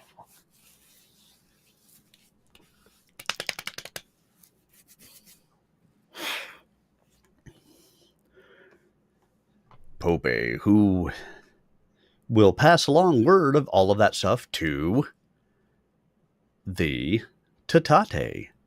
Thank you, Pope. We appreciate you. You's our friend, Pope. All right. Are we ready for the next chapter, everyone? Ladies and gentlemen, boys and girls, children of all ages. Hey, EJ Tole. So I have been using my voice in some form or another since high school. I was I was in theater during high school. So, that's a natural way that, you're using it. And, I'm a teen at that point in time, had no idea what it was that I kind of wanted to do, but I enjoyed theater. Sorry, cramp. I enjoyed, theater back at that time. Then I went in the Army, wasn't able to pursue my theater stuff because the Army. When I got out, I still found that I enjoyed using my voice for things. I was working at Walmart and doing announcements over the thing and just having fun with it because I like doing it. And so I ended up going to the Connecticut School of Broadcasting and getting into AM radio for a number of years and found that AM radio, well, I really enjoyed doing it. I was a news producer. I was a news anchor, all that kind of fun stuff. I made no money doing it. The people that they wanted to have, voice commercials and things like that was the people in the primetime slots. And I was making minimum wage 3-4 years down the line, still making minimum wage. So I was like, you know what? Okay, I can't continue to do this. I have a family to feed because I have 3 kids. And so I kind of put it back aside. I went on my way. I continued in my job, my full-time job at that point. And then I moved to another job and continued to do the stuff there. And it just kind of set it aside as something that, I enjoyed doing, but because I was, in my family and stuff like that, I just didn't have the time to be able to spend to continue to do it. I needed to be able to earn a living to, support my family. Well, I got to a point where, believe it or not, my daughter wanted to start streaming on Twitch. She was, I want to say 15 at the time. Yeah, that sounds about right. 15, 16, somewhere in there. And my wife, as a joke, said, "Hey, you should do it too." So I was like, "Cool, I'll go and do it too." My daughter stopped after a couple of months. I've been doing it ever since. It's probably 3 to 4 years now that I've been doing this. And getting back into this venue and being able to use my voice and to be able to do, the reading of the books. I started reading books again during my MechWarrior Online streams, because MechWarrior Online is great. It's a fun game, but we play a lot of Search Warrior. So while we just sat there doing nothing, I started reading Battletech books, and getting back into that enjoyment and that love of being able to do that. And so then it was, getting the really good microphone and working on, and I'm still working on soundproofing and audio treating my office and doing all that stuff. And I like being able to do it and having the skill to actually be able to, do different accents and to just be able to read off of it because, yeah, I am, reading directly off of a Kindle book that is up on my other screen. And just being able to do that. And I like doing it. It's very enjoyable to me. So, like Mondays right now, I audition every Monday for audio stuff. Didn't yesterday. I wasn't in the mood for it, but, auditioning for audiobooks and, all of that kind of stuff. And so I like doing it. And that's kind of what inspired me. I hope that answers the question. It was a very long-winded answer to that question. But it's just something that I've enjoyed doing throughout my entire life. And frankly, in real life, I'm a bit introverted. I don't like people so much. And being, ideally in the long run, being able to sit in my own home studio and basically work for myself doing voiceover stuff is absolutely a dream of mine. That one day I won't have to work my full-time job. My full-time job will be audiobooks and all of that fun stuff. So, thank you for the question. Like I said, I know a little bit of a long-winded answer, but I do like to talk about it. Could you guess?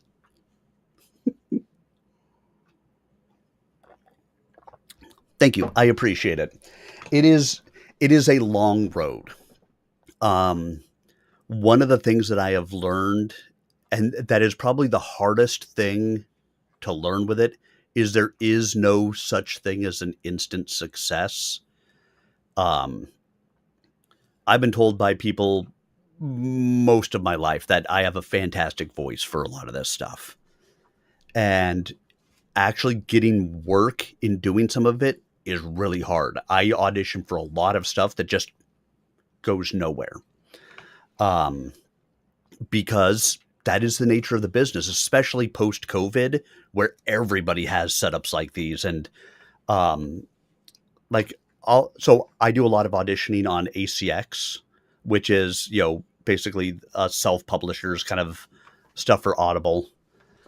And somebody will post up a book that they want to get a narrator for. And I will audition day one. It will close out after day one with like 150 to 200 auditions for that one book. You just got to be patient. You hope that somebody picks you up. It's part of the reason why I continue to do like this story time, in hopes that somebody will see this and say, hey, I actually work at, recorded books or something like that. And we just want you to come and do this for us full time.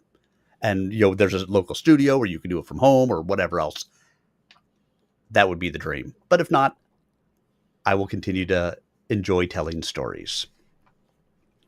Speaking of which, let's get back to the story, shall we?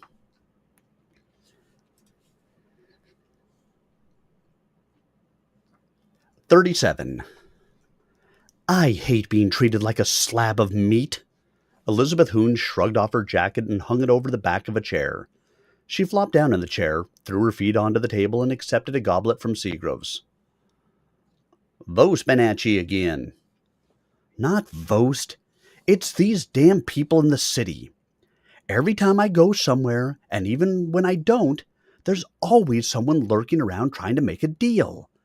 I don't know what they want. I just wish they'd leave me alone. All I want is to do my job, get paid, and be left alone."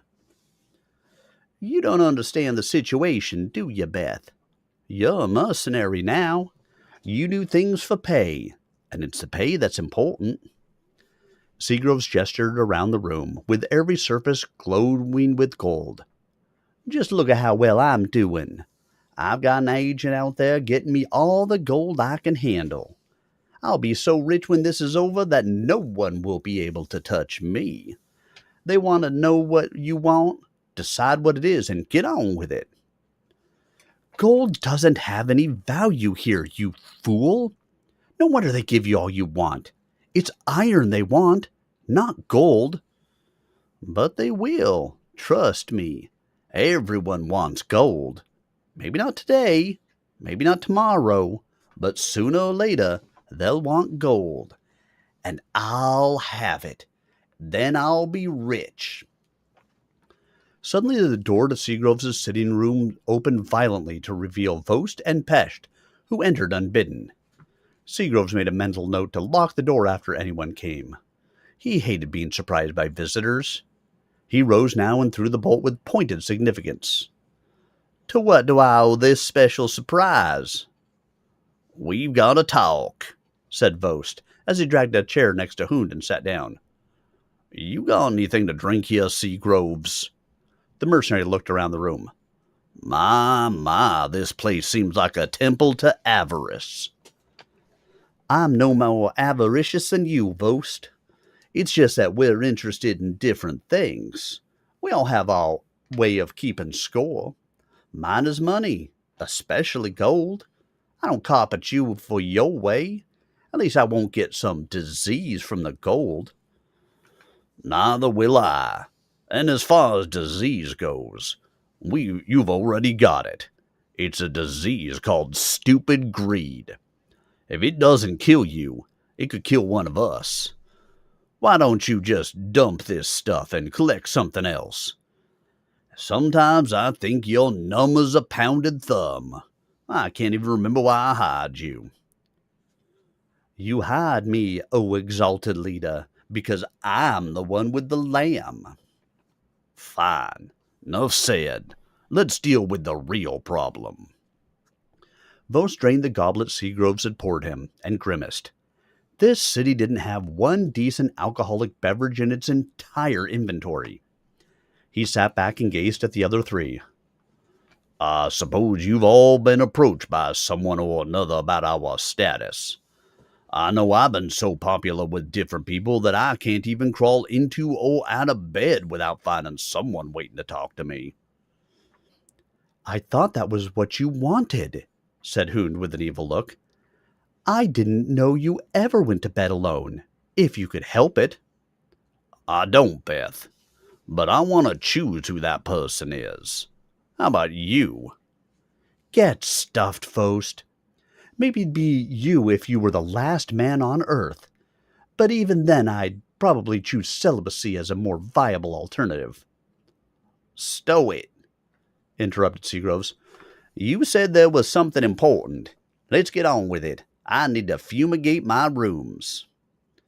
Vost waved away the sarcasm. There's something going on, and we need to talk about it. Like I said before, people have been following me around for the past few days.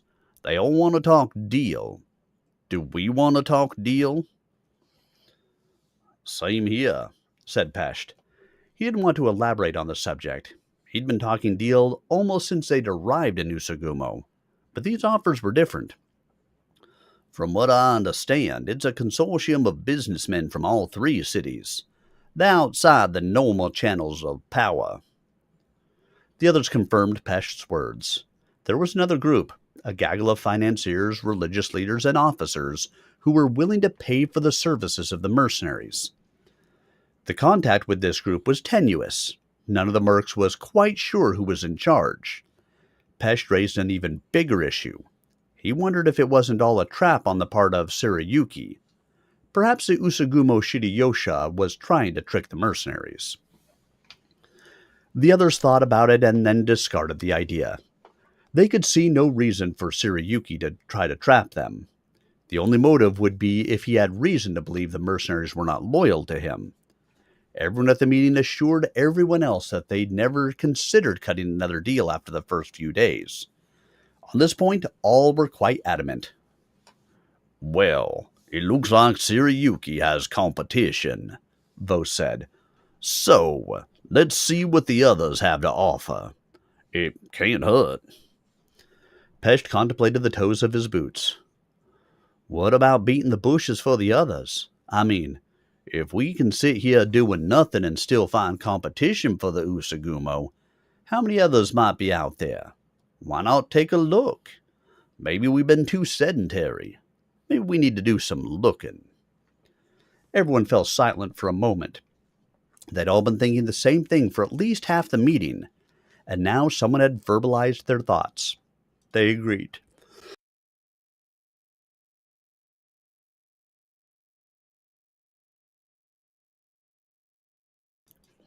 Perhaps, Vost said, they should stage a demonstration to show exactly what the mechs could do. Smiles and agreement.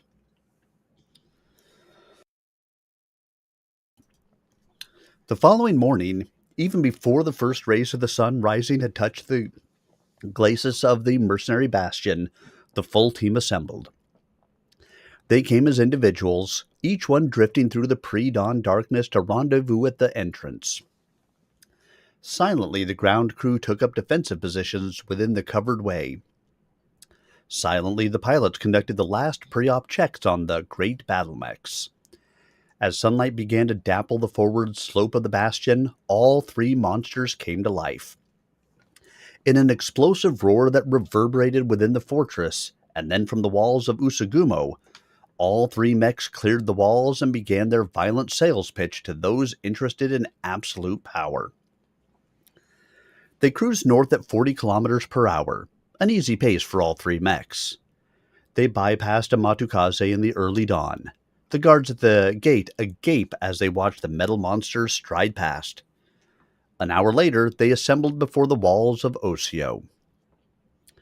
The fortifications were laid out as regular works: bonnets, revelines, loons, and demiloons protecting the main rampart.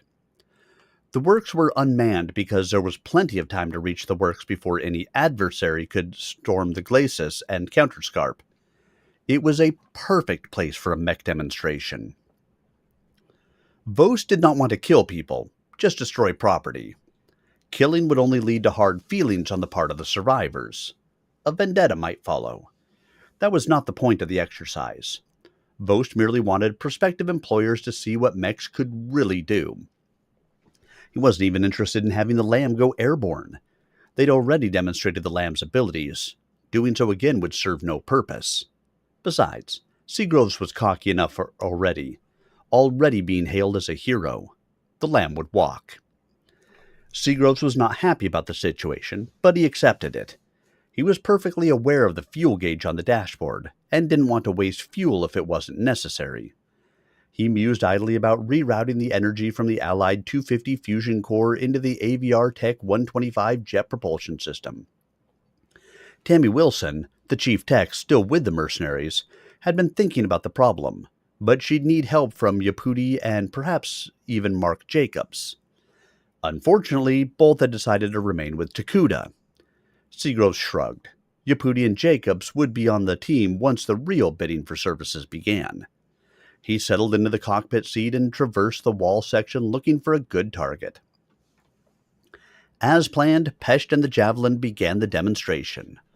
All the mechs stood within range of the mech's short-range missile systems, another decision by Vost. He was not interested in demonstrating the range of the lasers and PPC. It would be more spectacular for the mechs to work together on a target. They could save range as an added fillip for when it really counted. Pesht began by making single shots with the left SRM pack.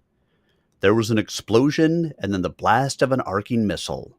The first one struck square on the glacis of a bastion, exploding like a bright flower against the stonework.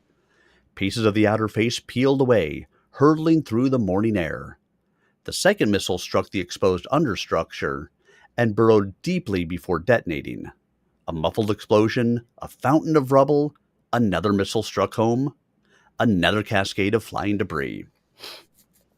By the time the sixth missile was on its way, the parapet had disintegrated. A gaping breach had been blown through it, turning it to smoking rubble. The Javelin waited for the clouds of dust to settle. As the smoke cleared, Pesht ripple-fired the other SRM system, the Javelin's chest exploding in a ball of continuous fire as it launched its 6 short-range weapons from their internal racks. The backblast of the launch swirled around the cockpit. The incoming missiles passed through the breach and struck, one after the other, the rear wall of the bastion.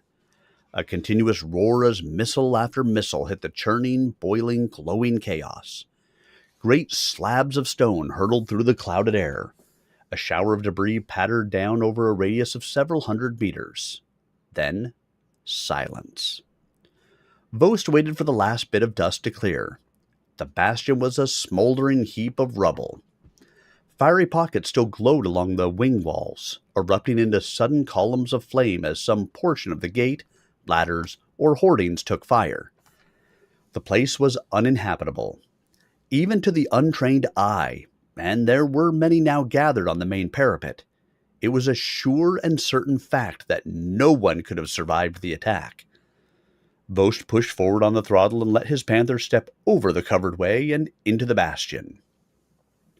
He swung the mech's torso back and forth, raising the right arm. He let the PPC traverse the top of the parapet, watching with satisfaction as the crowd of onlookers scattered for safety. Then he studied the crosshairs on a small Ravelin standing at some distance, yet too close for the PPC to really demonstrate its ability. He swung the sight system to the right. There, outlined by the rays of the slanting sun, was the upper tower of the Osio Castle. He checked the sensor system. Someone was in the tower. He watched. The person didn't move. Too bad, he thought, but it wasn't his intention to injure anyone who might yet become a client, so he let the crosshairs drift to the right and triggered the PPC. An incandescent streak shot past the edge of the tower, nicking ever so slightly the flaring roof. The effect was immediate. The figure in the tower failed morale. Vost could see the glowing mark descend from the tower, a very fast descent, probably running. Vost let the figure disappear beyond an intervening rooftop, then swung his sights to the center of the tower. The PPC roared again, ripping the tower apart in a shower of stone and dust.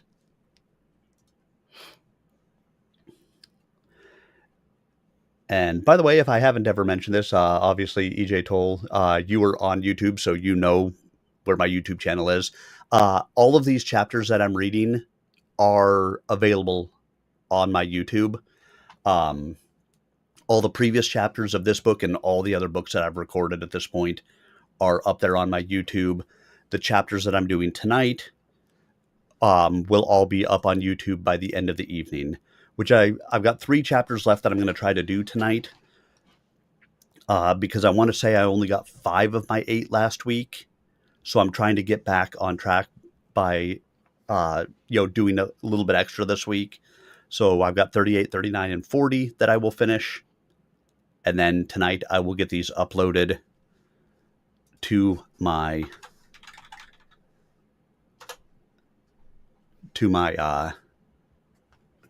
YouTube channel. So twitch.tv/SirArminius, youtube.com/@SirArminius, and I'm also on tiktok.com/@SirArminius. Right now, if you happen to be watching me on Kick, kick.com/SirArminius. Hey, I'm Sir Arminius everywhere. It's who I am. So if you guys haven't, I'd love any support that you give with going out to those additional places to provide any love for me. That would be spectacular, and I would appreciate it. All right. Back to the next chapter.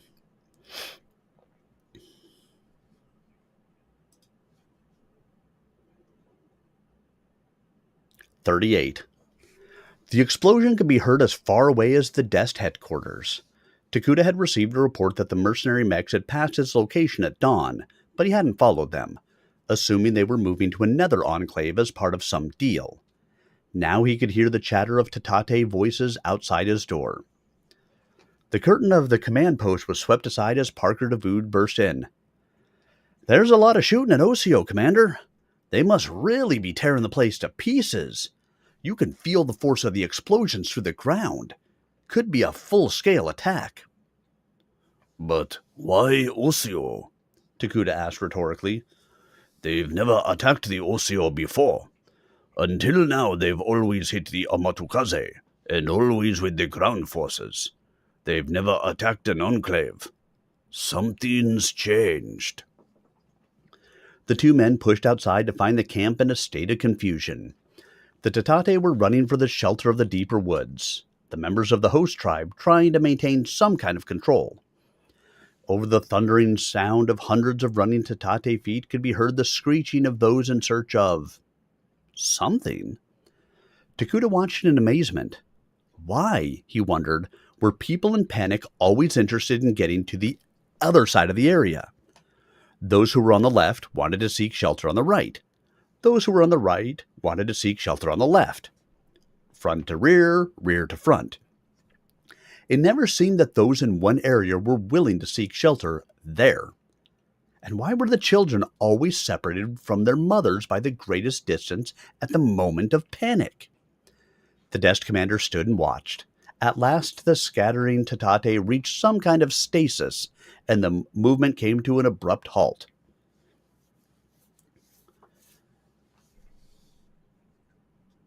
I have them on the IR scanner, sir, said Ariaki Sane. She gestured to the long-range IR scanner system she'd rigged to a salvaged mech secondary system. She and Mark Jacobs, the inveterate tinkerer and former jump ship engineer, had bashed together the rig. By cross-feeding an anode with the divergent screen sorting matrix, they'd built a crude long-range system that could sense infrared spectrum out to the horizon. They'd set the array on top of a hill behind the desk position, which put all three enclaves at the limit of its range. It wasn't a portable piece, and it required constant fine-tuning, but it did at least give them early warning capability. Its primary use was against possible attacks by the LAM. With the LAM's top speed of 900 kilometers per hour, it could be on them from the city in 5 minutes or less. Not much time to react, but certainly better than nothing. Sine swung the screen down so that Takuta could see the developing action. Amorphous glowing dots. The mechs were faintly visible on the screen. The blast of the PPC, obviously from the Panther, streaked the phosphorescence of the surface. Takuta stared at the display. The mechs weren't doing anything rational. They were just standing outside the walls of Osio and proceeding to blast them to rubble. He could see the outline of the destroyed target still pulsating with heat from the beating they were taking. The LAM was in its mech mode, stalking back and forth in front of the walls.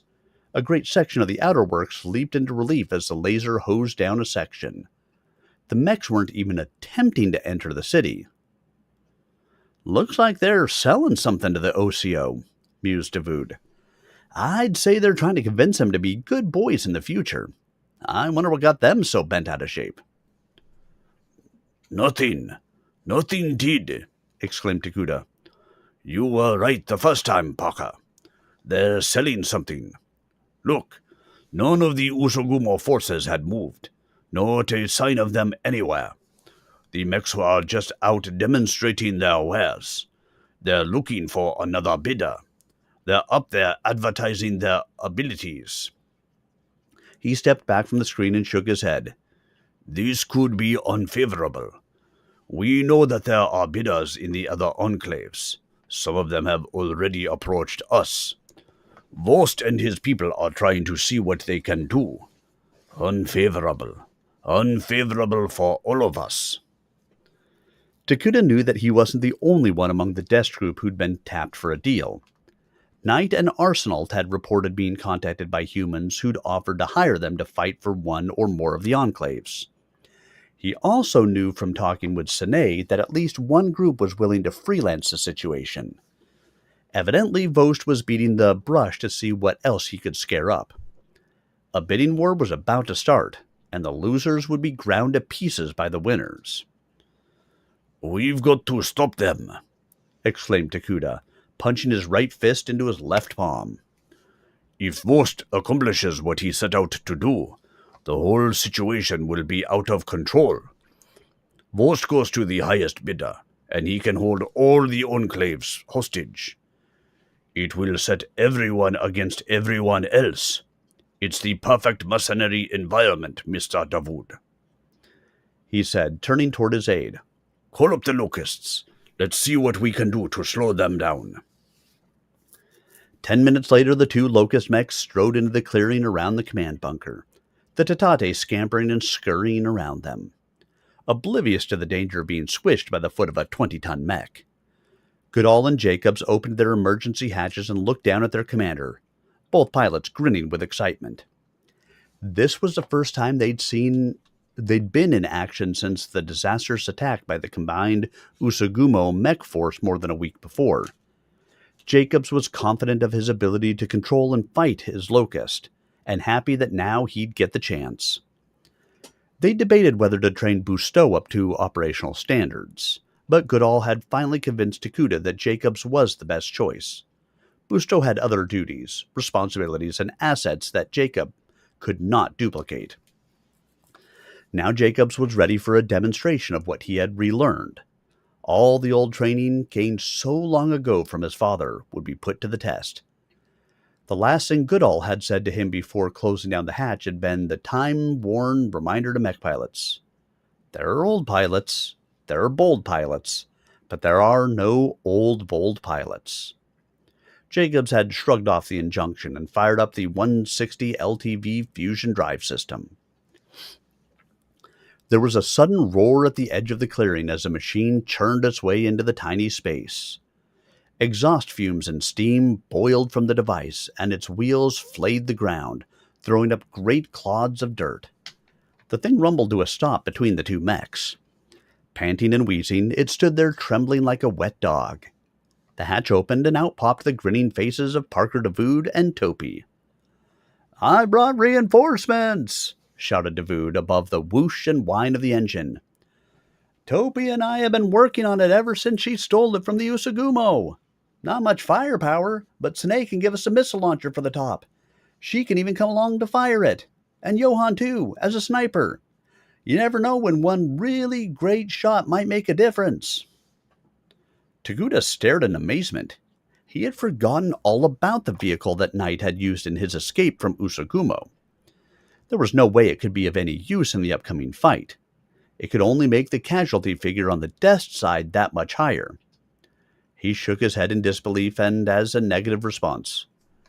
"I cannot allow it," he said to the sorrowful Davoud. "It wouldn't add much to the fight." "Sure it would," said Davoud brightly. "They won't expect it, and we can get in close. We can do it. Really, we can. Please, let us try." Davoud looked around the assembled Dest members. "We won't take anyone who doesn't volunteer." There was a chorus of responses from those around him. Everyone, it seemed, wanted to go. Better, reasoned Takuda, to send them out in something like this than to risk them out there as individuals. He nodded his assent. Vost had placed his forces in front of the main gate to the Amatukaze. The demonstration at Osio had gone better than he could have expected. The population had been duly terrified, fleeing like panicked chickens before the advance of the mechs. After the Javelin's volley of short-range missiles and the PPC fire from the Panther, the Lamb had walked into the dry moat, using its laser battery to destroy selected targets with pinpoint accuracy. It had all been both spectacular and appalling to those unfamiliar with the modern firepower wielded by a mech. Rather than continue destroying Osio, Vost moved off to deal with the Amatukaze. There was no use, he knew, in destroying so much that any possible employers wouldn't have any money left over after the task of repairing their city. The religious enclave was next on the list. They had plenty of money and the will to spend it. Once they arrived, the Javelin stepped forward first. As at Osio, a vacant bastion would be the target of their demonstration. The main rampart was thick with people, and the white light vision screen showed the flash of religious artifacts. The first short-range missile smashed into the glacis, the explosion sending slabs of stone scything through the air. Vost watched with satisfaction as he settled back into the command seat and waited. The screech of the intruder warning klaxon suddenly broke his short-lived reverie. He glanced at the secondary screen to see where within the enclave a hostile force had been detected. At first, nothing. Then he saw it, a series of 3 IR signatures approaching from the rear. The desk team had come out to play. Vos snapped a series of orders over the comlink, and his people turned away from the walls of Amatukaze. They had range and firepower over the advancing Dest forces, and he planned to use both.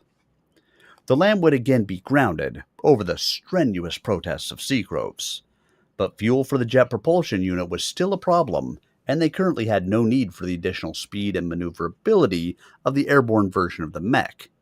Better, thought Post, to just slug it out on the ground.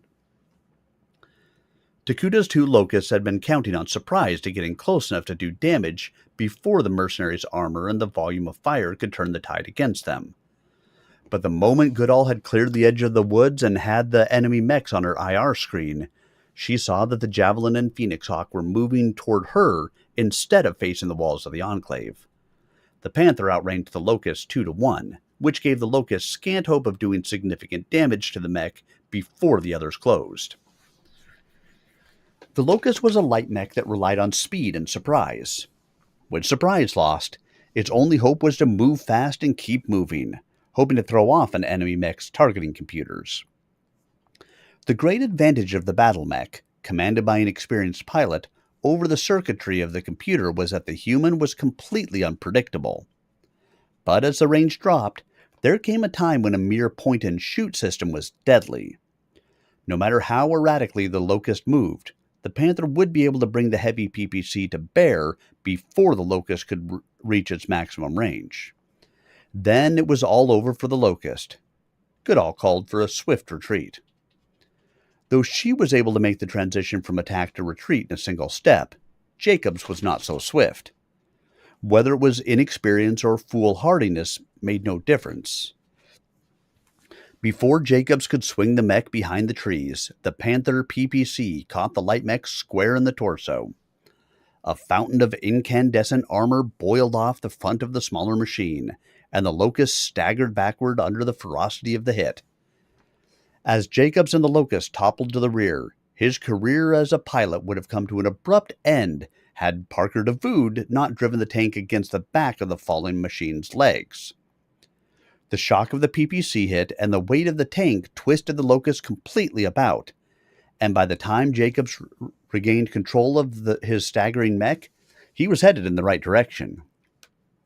He jammed the throttle against the forward stops, and the Locust bounded off into the woods, dripping molten armor and trailing servo coils. Yeah, if you don't have the element of surprise, it could be hard to be a light mech. I completely get that. Because, well, I play light mechs all the time in MechWarrior Online. So, it is what it is.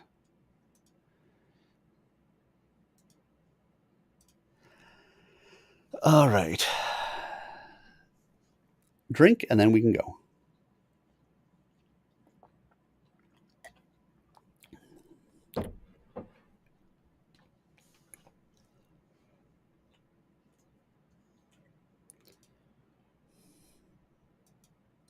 And yes, in case anybody's wondering, those are dogs on my mug. Because I like dogs. I have dogs. All right.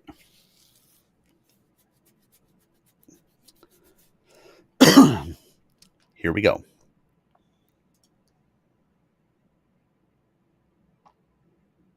"39. As taught by the philosophy of Taoism, in all things is their opposite. The defeat of the Dest forces in open combat was the gateway to riches and control for the mercenaries commanded by Vost. Yet from the defeat came resurrection, and from victory came fragmentation. In the soft falling of night, Takuta sat dejected in his command post. He realized that he'd committed his mechs to a hopeless battle, and for that they were paying the penalty. That Jacobs's locust had not been destroyed was a stroke of luck. But luck was a fickle goddess, and the next time she might not smile upon his efforts. Hope and time for his people were slipping away like sands in an hourglass. For the second time since they'd landed on this planet, Takuda considered seppuku. The curtain of the command post was pulled aside and Parker Davood entered. "I've got some good news and some bad news, Commander." Davood pulled a chair back from the table and settled into it. "The good news is that we picked up some recruits from the Enclaves. The bad news is that only some of them are armed." Takuda looked at his aide. Surely this man had drifted from reality to fantasy. Recruits? There couldn't be recruits after the fiasco of the morning. But it turned out that Parker Davood was right on both counts. A steady stream of people was making its way from the Enclaves to the Dest location. They came for many reasons, but all wanted to offer their services. There was also a smattering of soldiers from each of the Enclaves, equipped with whatever weapons they'd been able to carry. By the time the huge mottled gibbous moon broke the rim of the eastern horizon, Takuda had almost a full platoon. The force was a mix of people from all three Enclaves, more than half of them women and children. Their weapons ranged from swords and muskets to light pistols and non-standard bolt-action rifles. Neither was there any standardization of ammunition, but it was a start. The people came, they said, because they believed the new humans on the outside offered a better future than did their life within the Enclaves. Some were drawn to Takuda's philosophy of a better world. Others were seeking dominance. A few were looking to even a score with those they had left behind. In all cases, Takuda welcomed them into his ranks and began the task of organization. In the Enclaves, there was a feeling of euphoria among the leadership. The demonstration of mech firepower had led each faction to decide that their future lay with Vost. They knew that by hiring the services of the mercenaries, they could achieve whatever goals they held in their deepest dreams. They knew that whoever employed those services would be the one who controlled the destiny of the Enclaves. To assure that future, they poured out their promises to Vost and the others. But the leaders of the Enclaves were not the only ones impressed by the demonstration. The entrepreneurs, represented by Akira Kochira and his associates, found themselves part of a crowded field, all clamoring for the services of the mercenaries. So fragmented were the groups and their offers that the aspirants found it easier to deal with the individual pilots in private than as a single entity. Vost, Seagroves, and Pesht were regularly besieged by enthusiastic buyers. It was a seller's market. Each of the pilots reacted to the offers in his own way. Vost was most easily approached by those with soft, sinuous bodies, luminescent eyes, and fulsome lips. Never in his life had such opportunities come his way. The women of the mercenary team, Wilson, Sabine, and Guardine, as well as Hund, were no longer the focus of his attention. Now that he had no time for the mundane or familiar, they were left to sit alone in their simple rooms or splendid quarters while he enjoyed the charms of Enclave society. As for Seagroves, he became so saturated with gold that his room was like a shrine to Midas. Gold in all its shapes and forms continued to pile up around him. Though the planet's artisans were accustomed to working in metals such as iron, copper, and silver, they had been hastily recruited to create objects of splendor in the baser metal. Then there was Pesht, who almost had to pinch himself to be sure all the marvelous offers were more than just a dream. No longer was he getting offers merely to become an important person. Now the offers were for him to become the important person in any coalition or single group. One offer piled on top of another until it was almost impossible to tell the difference. The last was always the best, but there was no reason to take it because the next one would be better. The leaders of the Enclave soon became aware that they were being outbid by the individual groups. They also understood the two factors that were making the market crazy: the existence of the separate enclaves and the presence of the Dest Force still lingering in the forest beyond. They decided to solve both their problems in one fell swoop. For the first time in almost 400 years, the three declared a truce among themselves, achieving, ironically, Takuta's single most important objective. He had inadvertently welded the enclaves together in a common purpose. Unfortunately, the purpose for which they came together in truce was his destruction. The leaders of the enclaves decided that by eliminating the forest force, they could reduce the need to hire the mercenaries. With Takuta gone, the enclaves might be able to get rid of the mercenaries in the same way they'd eliminated weapons of mass destruction so many centuries before. Takuta was first on their agenda. The organization was patchwork at best, but by dawn they had hammered out an agreement that would set the forces of all three enclaves against the human intruders and their Tatate friends now hidden in the forest. The enclaves would redeem their honor and resolve a problem at the same time. The plan called for their combined forces to make a concerted attack against the forest group. Each enclave leader would contribute his entire mobile group, supported by infantry and weapons, to the attack. Secretly, however, each one was also planning to hold back a portion, just in case things did not go as planned. With much handshaking, backslapping, and feigned goodwill, the leaders departed for their respective cities to make more plans. At dawn, the forces rumbled out from the gates of the enclaves. The mercenary pilots were too exhausted to take any notice, and only the technicians, still on lonely guard at the Mech Bastion, saw them go. None made any attempt to notify their commander. The three columns, a confused assortment of underpowered vehicles and clinging infantry, joined up in the open fields between Amatukaze and Usagumo. There was a momentary delay and fear of treachery when the Osio were late, but then everyone realized they had further to travel and had suffered a delay in getting started because of a communication breakdown. Unwilling to lose face at such a critical time, the commander of the Osio column pushed his people hard to make up for the error. Because of the delay, the Osio commander demanded the right to redeem his honor by leading the attack with his forces. The commanders of the Usagumo and Amatukaze finally agreed. The attack went in, a little late, a little ragged, but in. Takuta's people had seen the amalgamation of the forces coming. At first they thought it must be some climactic battle among the enclaves. But when they saw the troops coming together peacefully, they began to worry. The recruits who had joined during the night had no idea what was happening because they'd fled the enclaves before the decision to combine forces had been made. They were just as surprised as Takuta and his men by the assemblage. Any doubts about what was happening evaporated when the Osio Rentai turned to face the forest and then came on. The combat group was led by the lighter vehicles. These were small, wheeled affairs with exposed engines and troops on their rear decks frantically working the pumps that forced fuel into the engine. Clouds of thick, dark exhaust rose from the tall stacks, belching forth more and more violently until tongues of fire could be seen from the crowns.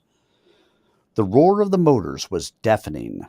As the scout cars came forward, their great wheels churned up the soft dirt.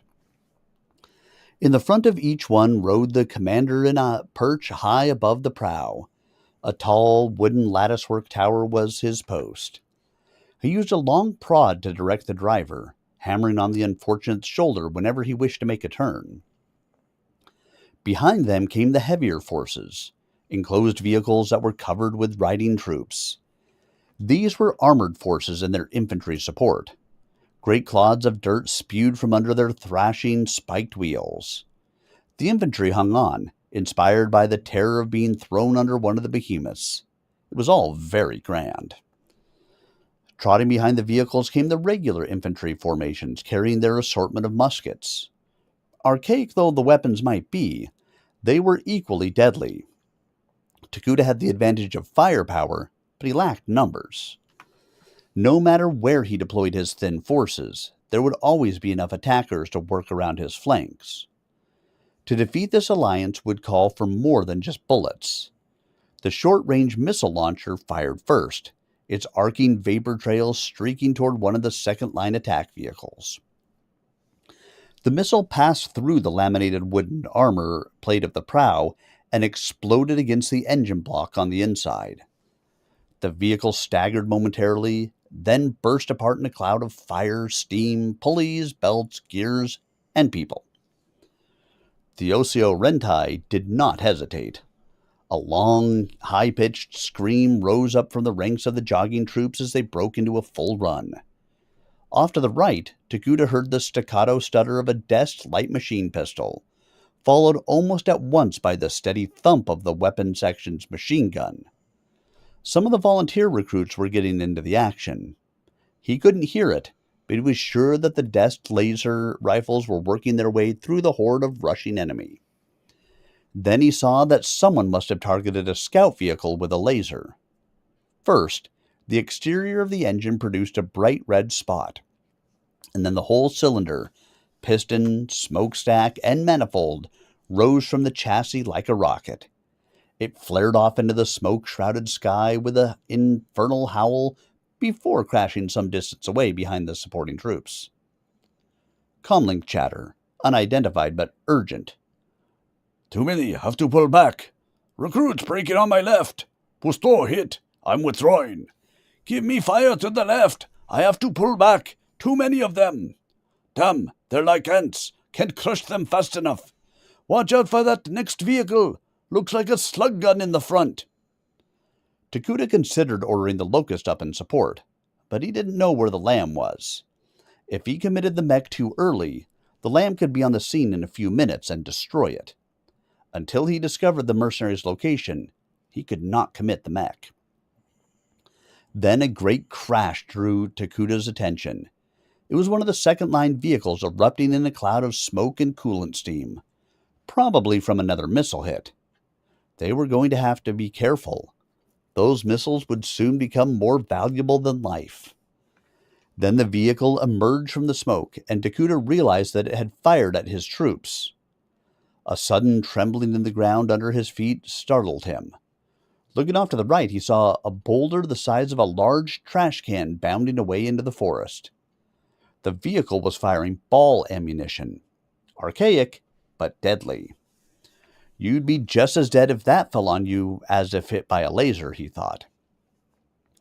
The Tatate allies were fighting with spears and wicked, short kogatana that were sharp enough to slice through an unarmored man.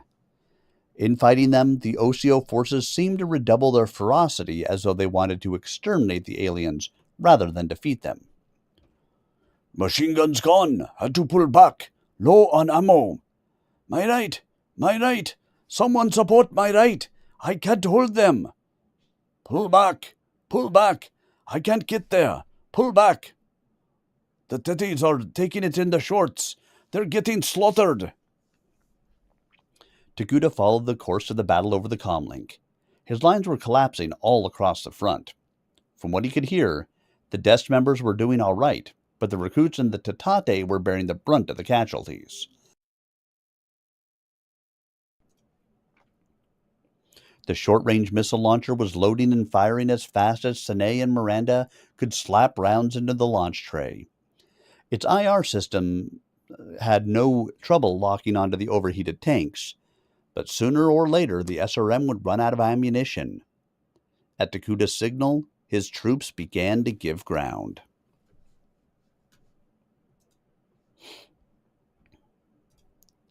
All right, guys, one more chapter tonight, and then we'll call it for an evening and pick this up again next week. Can't remember exactly how many chapters are in this. Let's see, what location am I at? 4051. I go back to the very beginning. See, does it give me a List of chapters? Of course it doesn't. All right, so that was 4051. So we're going to the very end. Chapter 50. So, yep. So we'll probably try to do these the last 10 chapters next week. So we'll get up to 40 today, and then we'll do 41 through 50 next week. And then it'll be time for us to move on to a new book. And we'll have to figure out what that's going to be when that happens. All right. Let's go with the next chapter.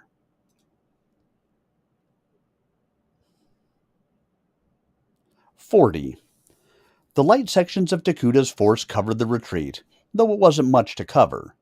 The front line of recruits and Tatate had broken under the weight of the assault. Those who'd had the presence of mind to think of the future had taken their weapons with them. Those recruits who'd been overcome by fear had abandoned their equipment in flight. Knight and Arsenal kept their teams spread out and under control. They retreated in short jumps, returning fire as the confident forces of the enclaves came up against them. In the woods, the lasers were at a distinct advantage over the simpler slug throwers because they were perfect ambush weapons. The rifle emitted only a sibilant hum when it fired, and did not betray the operator with a muzzle flash or cloud of explosive gas.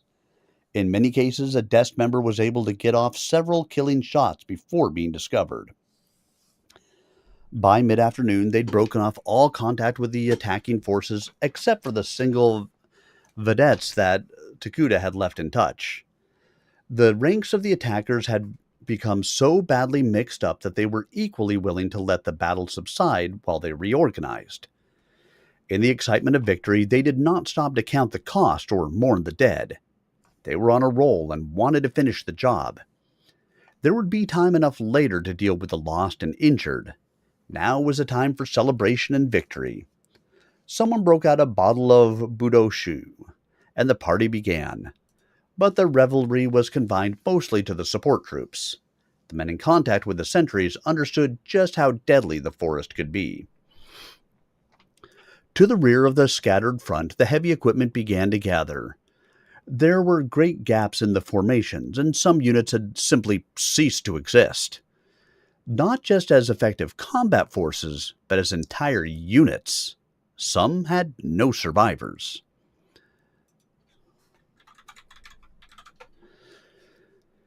The leaders reorganized the mobile units as fast as they could. They knew that the battle was not over. They also knew that they were winning. Based on the enemy dead they'd discovered, based on the exotic weapons they'd encountered, there could not be many more of Takuta's troops in the woods. The bulk of the forest force had been broken. Victory was just a grasp away. They felt a driving need to finish the job before dark. Takuta also spent the lull in reorganization. In addition to the casualties suffered by the recruits and the Tatate, there were casualties among all the desk teams. Busto had taken a soft lead slug through the chest. The slug had so wandered its way through the chest cavity that the only way to get it out was to cut through his back, where the object betrayed its presence by a great bulge below the man's ribcage. Busto would live, but he certainly wouldn't be in any shape for combat for some time. Takuta might have to use him as a last resort, but he wouldn't want to commit the Gunso to a mobile action. Andy Holland had been struck by a flying object of some kind that had laid open her back to the shoulder blade. The wound was bad, but they could bind and support it enough to keep her on the line. It would mean she'd be firing weapons with only one hand for a while, and her offhand at that, but she could still move, shoot, and communicate. Johan Miranda had gotten burned when one of the short-range missiles, loaded before the launcher was fully cooled, had prematurely fired in the launch tube. He was out of action for good. His face and hands burned beyond immediate hope of repair. And even if they could find a way to relieve his pain, the expert shooter would never draw bead on another target. He was blind. Takuta called the leaders of his disparate force together at his temporary command post. Davood was there to represent the desk team. Dakota spoke for the Tatate, and Robert Fullerton a recent arrival from Osio, spoke for the recruits. As the meeting progressed, they were joined by Holly Goodall. Takuda glanced around the assemblage. There was no need to tell them that they were losing ground in the battle. So far, the Dest members had managed to survive the worst of the damage, but that could not last forever. Fullerton reported that of the 45 recruits who had gathered in the forest the night before, only 9 were unhurt. A dozen of the others were wounded, some seriously, and the other 14 were gone, either dead, captured, or deserted. In any case, they were no longer part of the force. Fullerton estimated that he could put 12 people on the line, but his weapons were short of ammunition and his people were short of hope. They would stay, but they weren't enthusiastic about the future. Dakota reported much the same. More than 200 Tatate males had volunteered to fight with Takuda, representing slightly less than half the adult males in the assorted tribes who had gathered around the Dest group during the past week. Of that number, fewer than a fourth were in any shape to continue. Takuda estimated that he could put a force of perhaps 50 Tatate into the next defense, a far cry from the 200 at the start of the battle. There might be more, but that was a faint hope. The last report came from Goodall. Both Locusts were operational, but Jacobs's mech was less than half effective. Not only had the frontal armor been virtually destroyed, but the main gyro stabilizer servos had been burned out beyond all recognition. She had traded mechs with Jacobs on the assumption that a good pilot in a bad mech and an inexperienced pilot in a good mech was a better option than Jacobs in the damaged Locust. Goodall would be able to fight the damaged machine, while Jacobs certainly would not. It took at least 10 years to train a good mech pilot, and although Jacobs showed great natural ability, he was nowhere near qualified enough. His past training was no substitute for experience. He could pilot the mech and fight it, after a fashion, but it was almost impossible for him to do both. Thus the reports to Takuda. The universal recommendation was to break contact and make the best retreat possible. By nightfall, they should be able to cover enough ground to leave behind the forces allied against them. They would be faster than their pursuers because they could traverse the woods without having to deal with an enemy to their front. Never knowing where the Dest force might be hiding, the Enclave regiments would have to be more cautious. Takuda still had his IR technology available, which let him detect any enemy movements long before the danger of making contact. Despite all that, both his flanks had been turned by the assault, and the center was in danger of being breached. There was nothing to do but break contact and retreat into the deep woods. Takuda listened to the litany of defeat. They were right, of course. The situation offered little hope. But if they retreated now, his force would fall apart. He already had 2 Dest members beyond recall as fighters, and a retreat would strain the fabric of command, perhaps beyond the limit. He knew that every one of the Dest members had received offers from some group in the Enclaves, and a retreat now might encourage some of them to break ranks and join what they saw as the winning side. He could even understand how that might happen. They'd fallen onto this planet for eternity. It wasn't so difficult to understand that some of his people might want to leave a family name and traditions. The recruits were in much the same condition. Fullerton and a few of the others might be willing to live in the woods for the rest of their lives, but most of them had come to Takuda in the hopes of finding a better life. Eating nuts and berries in the deep woods would hardly be their idea of that. And then there were the Tatate. No matter how much Takuda hated their viewing him as some kind of savior, no matter how he had protested, he did bear some responsibility toward the little aliens. To retreat into the woods to save his own skin would be to condemn them to the unrelenting wrath of the people of the Enclaves. That would not be any justice as he saw it. It would also be difficult for Takuda to abandon his high hopes of solving the dilemma faced by the leaders and inhabitants of the Enclaves. To abandon that hope now was almost unbearable. There had to be some way, he thought, to redress the situation. He turned to Goodall. Holly, do you think you and Jacobs can provide fire for us? Certainly, sir, said Goodall. We can still move and shoot. Not well, and I wouldn't want to fight their mechs, but in the present situation, I think we could do it. Good, Takuda said, rising to his feet. There's only one solution right now. With the left in ruins, the right collapsing, the center in danger of being breached, the only thing to do is attack, and attack at once. The plan was simple. Knight and his section would hold all across the front.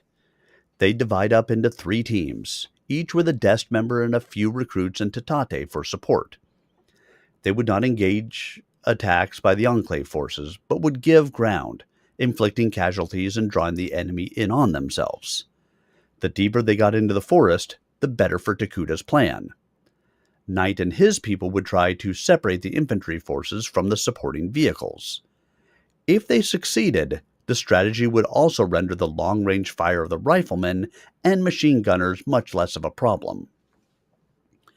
With the Enclave forces being pulled deeper and deeper into the trees, all of Takuda's people would work around the flank of the enemy. Once well to the side and rear of the armored force, they would attack.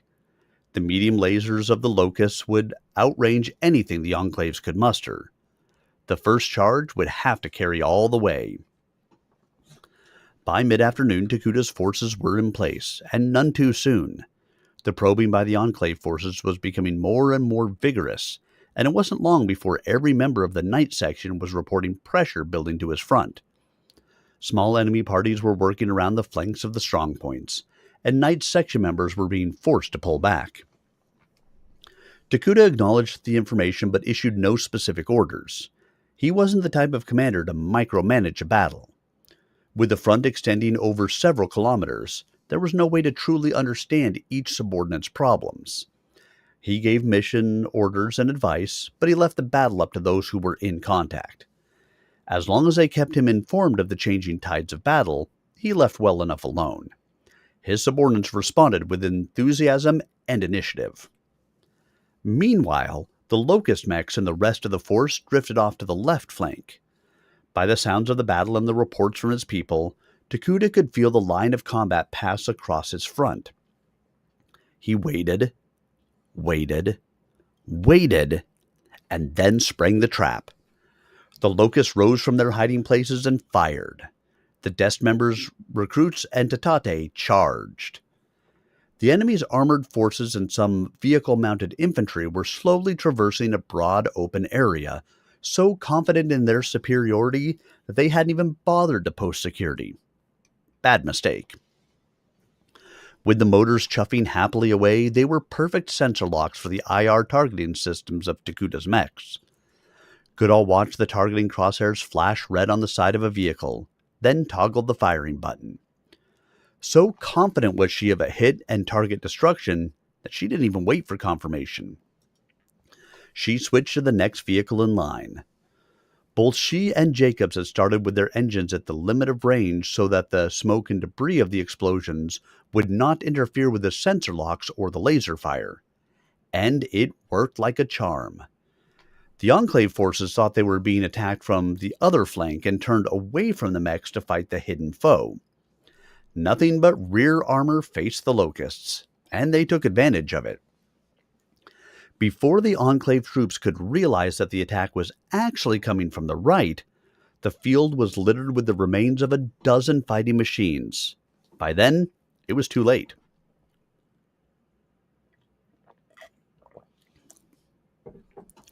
The Dest people, the recruits, and the Tatate were among the survivors, closing with a ferocity that surprised Takuda. He too was swept along in the charge, forgetting to command, becoming once again merely an assault trooper. It was like old times. He fired the laser rifle from his hip as he ran, pausing only momentarily to snap aimed shots at fleeing enemy troopers. Over the comlink he heard, but did not comprehend, that Knight and his section had joined the attack as well. All along the Enclave line, front to rear, side to side, the enemy was on the run. Not just running, but fleeing in terror. abandoning their weapons and armor as they tried to get clear of the sudden assault. By the time the sun sank in the west, the sky turning red with the drifting smoke of 100 fires that rose like tombstones from as many vehicles, Takuda was back in his original headquarters bunker. Gathered around him were the wounded, smoke-stained, exhausted survivors. Exhausted, perhaps, but happy in the knowledge that the day had been theirs. And that reaches the end of it for tonight. So, Chillcade. I don't know that I necessarily have a favorite book. So part of what I've been trying to do is stick to books that don't have audio versions of them out there right now, such as Far Country. Battletech book does not have a audiobook version. So that way, if somebody wants to listen to it, they have the ability to come in and listen on my YouTube channel. I mean, some of my favorite books, obviously, are the same kind of favorite books everybody has, and they have audiobooks. So I kind of trying to stay away from those ones. But an author that I'm interested in pursuing, and when I say pursuing, I mean just looking into the books that he has to see if they have audiobooks out there, is Robert Asprin. He has a couple of series out there. Fool's Company. He has the Myth series that I don't know for sure if he's got audiobook versions out there. If he doesn't, I may move that way. I may do some more Battletech books. Not sure yet. I don't think so, because I want to leave those by and large for my Stompy Mech Knights. But if you guys have recommendations for books, especially ones that don't have audiobooks out there now, I'd love to hear them. I have, my Discord channel, which, let's see if I... Yep, and just because you guys on other things may not see this,